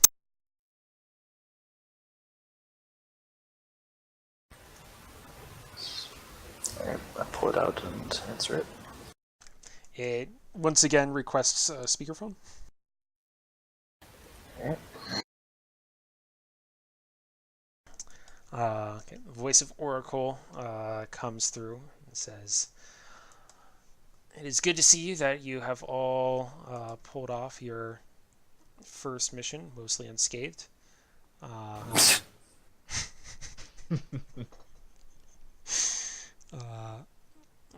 Very well done retrieving the relic, although it is mildly disappointing that the House of the Moon was lost in the process, though we are, of course, aware that there was nothing you could do to prevent that. Hold on to the artifact you acquired for now. We will be in further contact regarding retrieval and subsequent work. Know also that you are doing the city a great justice keeping these artifacts out of the hands of the Zentarum. Who are the Zentarum? The bad guys. Okay. Basically. All we really know is that they're a corporation that's also looking for pre-plague artifacts, Okay. of which this staff is apparently one. And Oracle has intimated that the so Oracle represents one of the Master Lords of Waterdeep, and has indicated that the Master Lords want to keep the artifacts of Old Waterdeep out of the hands of less reputable factions, of which the Oracle has indicated the Zentarum are one. Okay. If you've played the Baldur's Gate games, you know the Zentarum are massive assholes. But my character hasn't, so she doesn't. Yeah, and like even in the history of this world, the Zentarum have gone through a couple of incarnations since that period, of both better and worse repute. So with that, the call ends, and I believe so will our session. I immediately lay down on a bed, and light a cigarette, and pass out. I will, presumably, I will share Zara. a room with Iggy. yes. So Zara and I are taking the other room. Please. Yes, that. Given Iggy's character, that is probably in your best interest.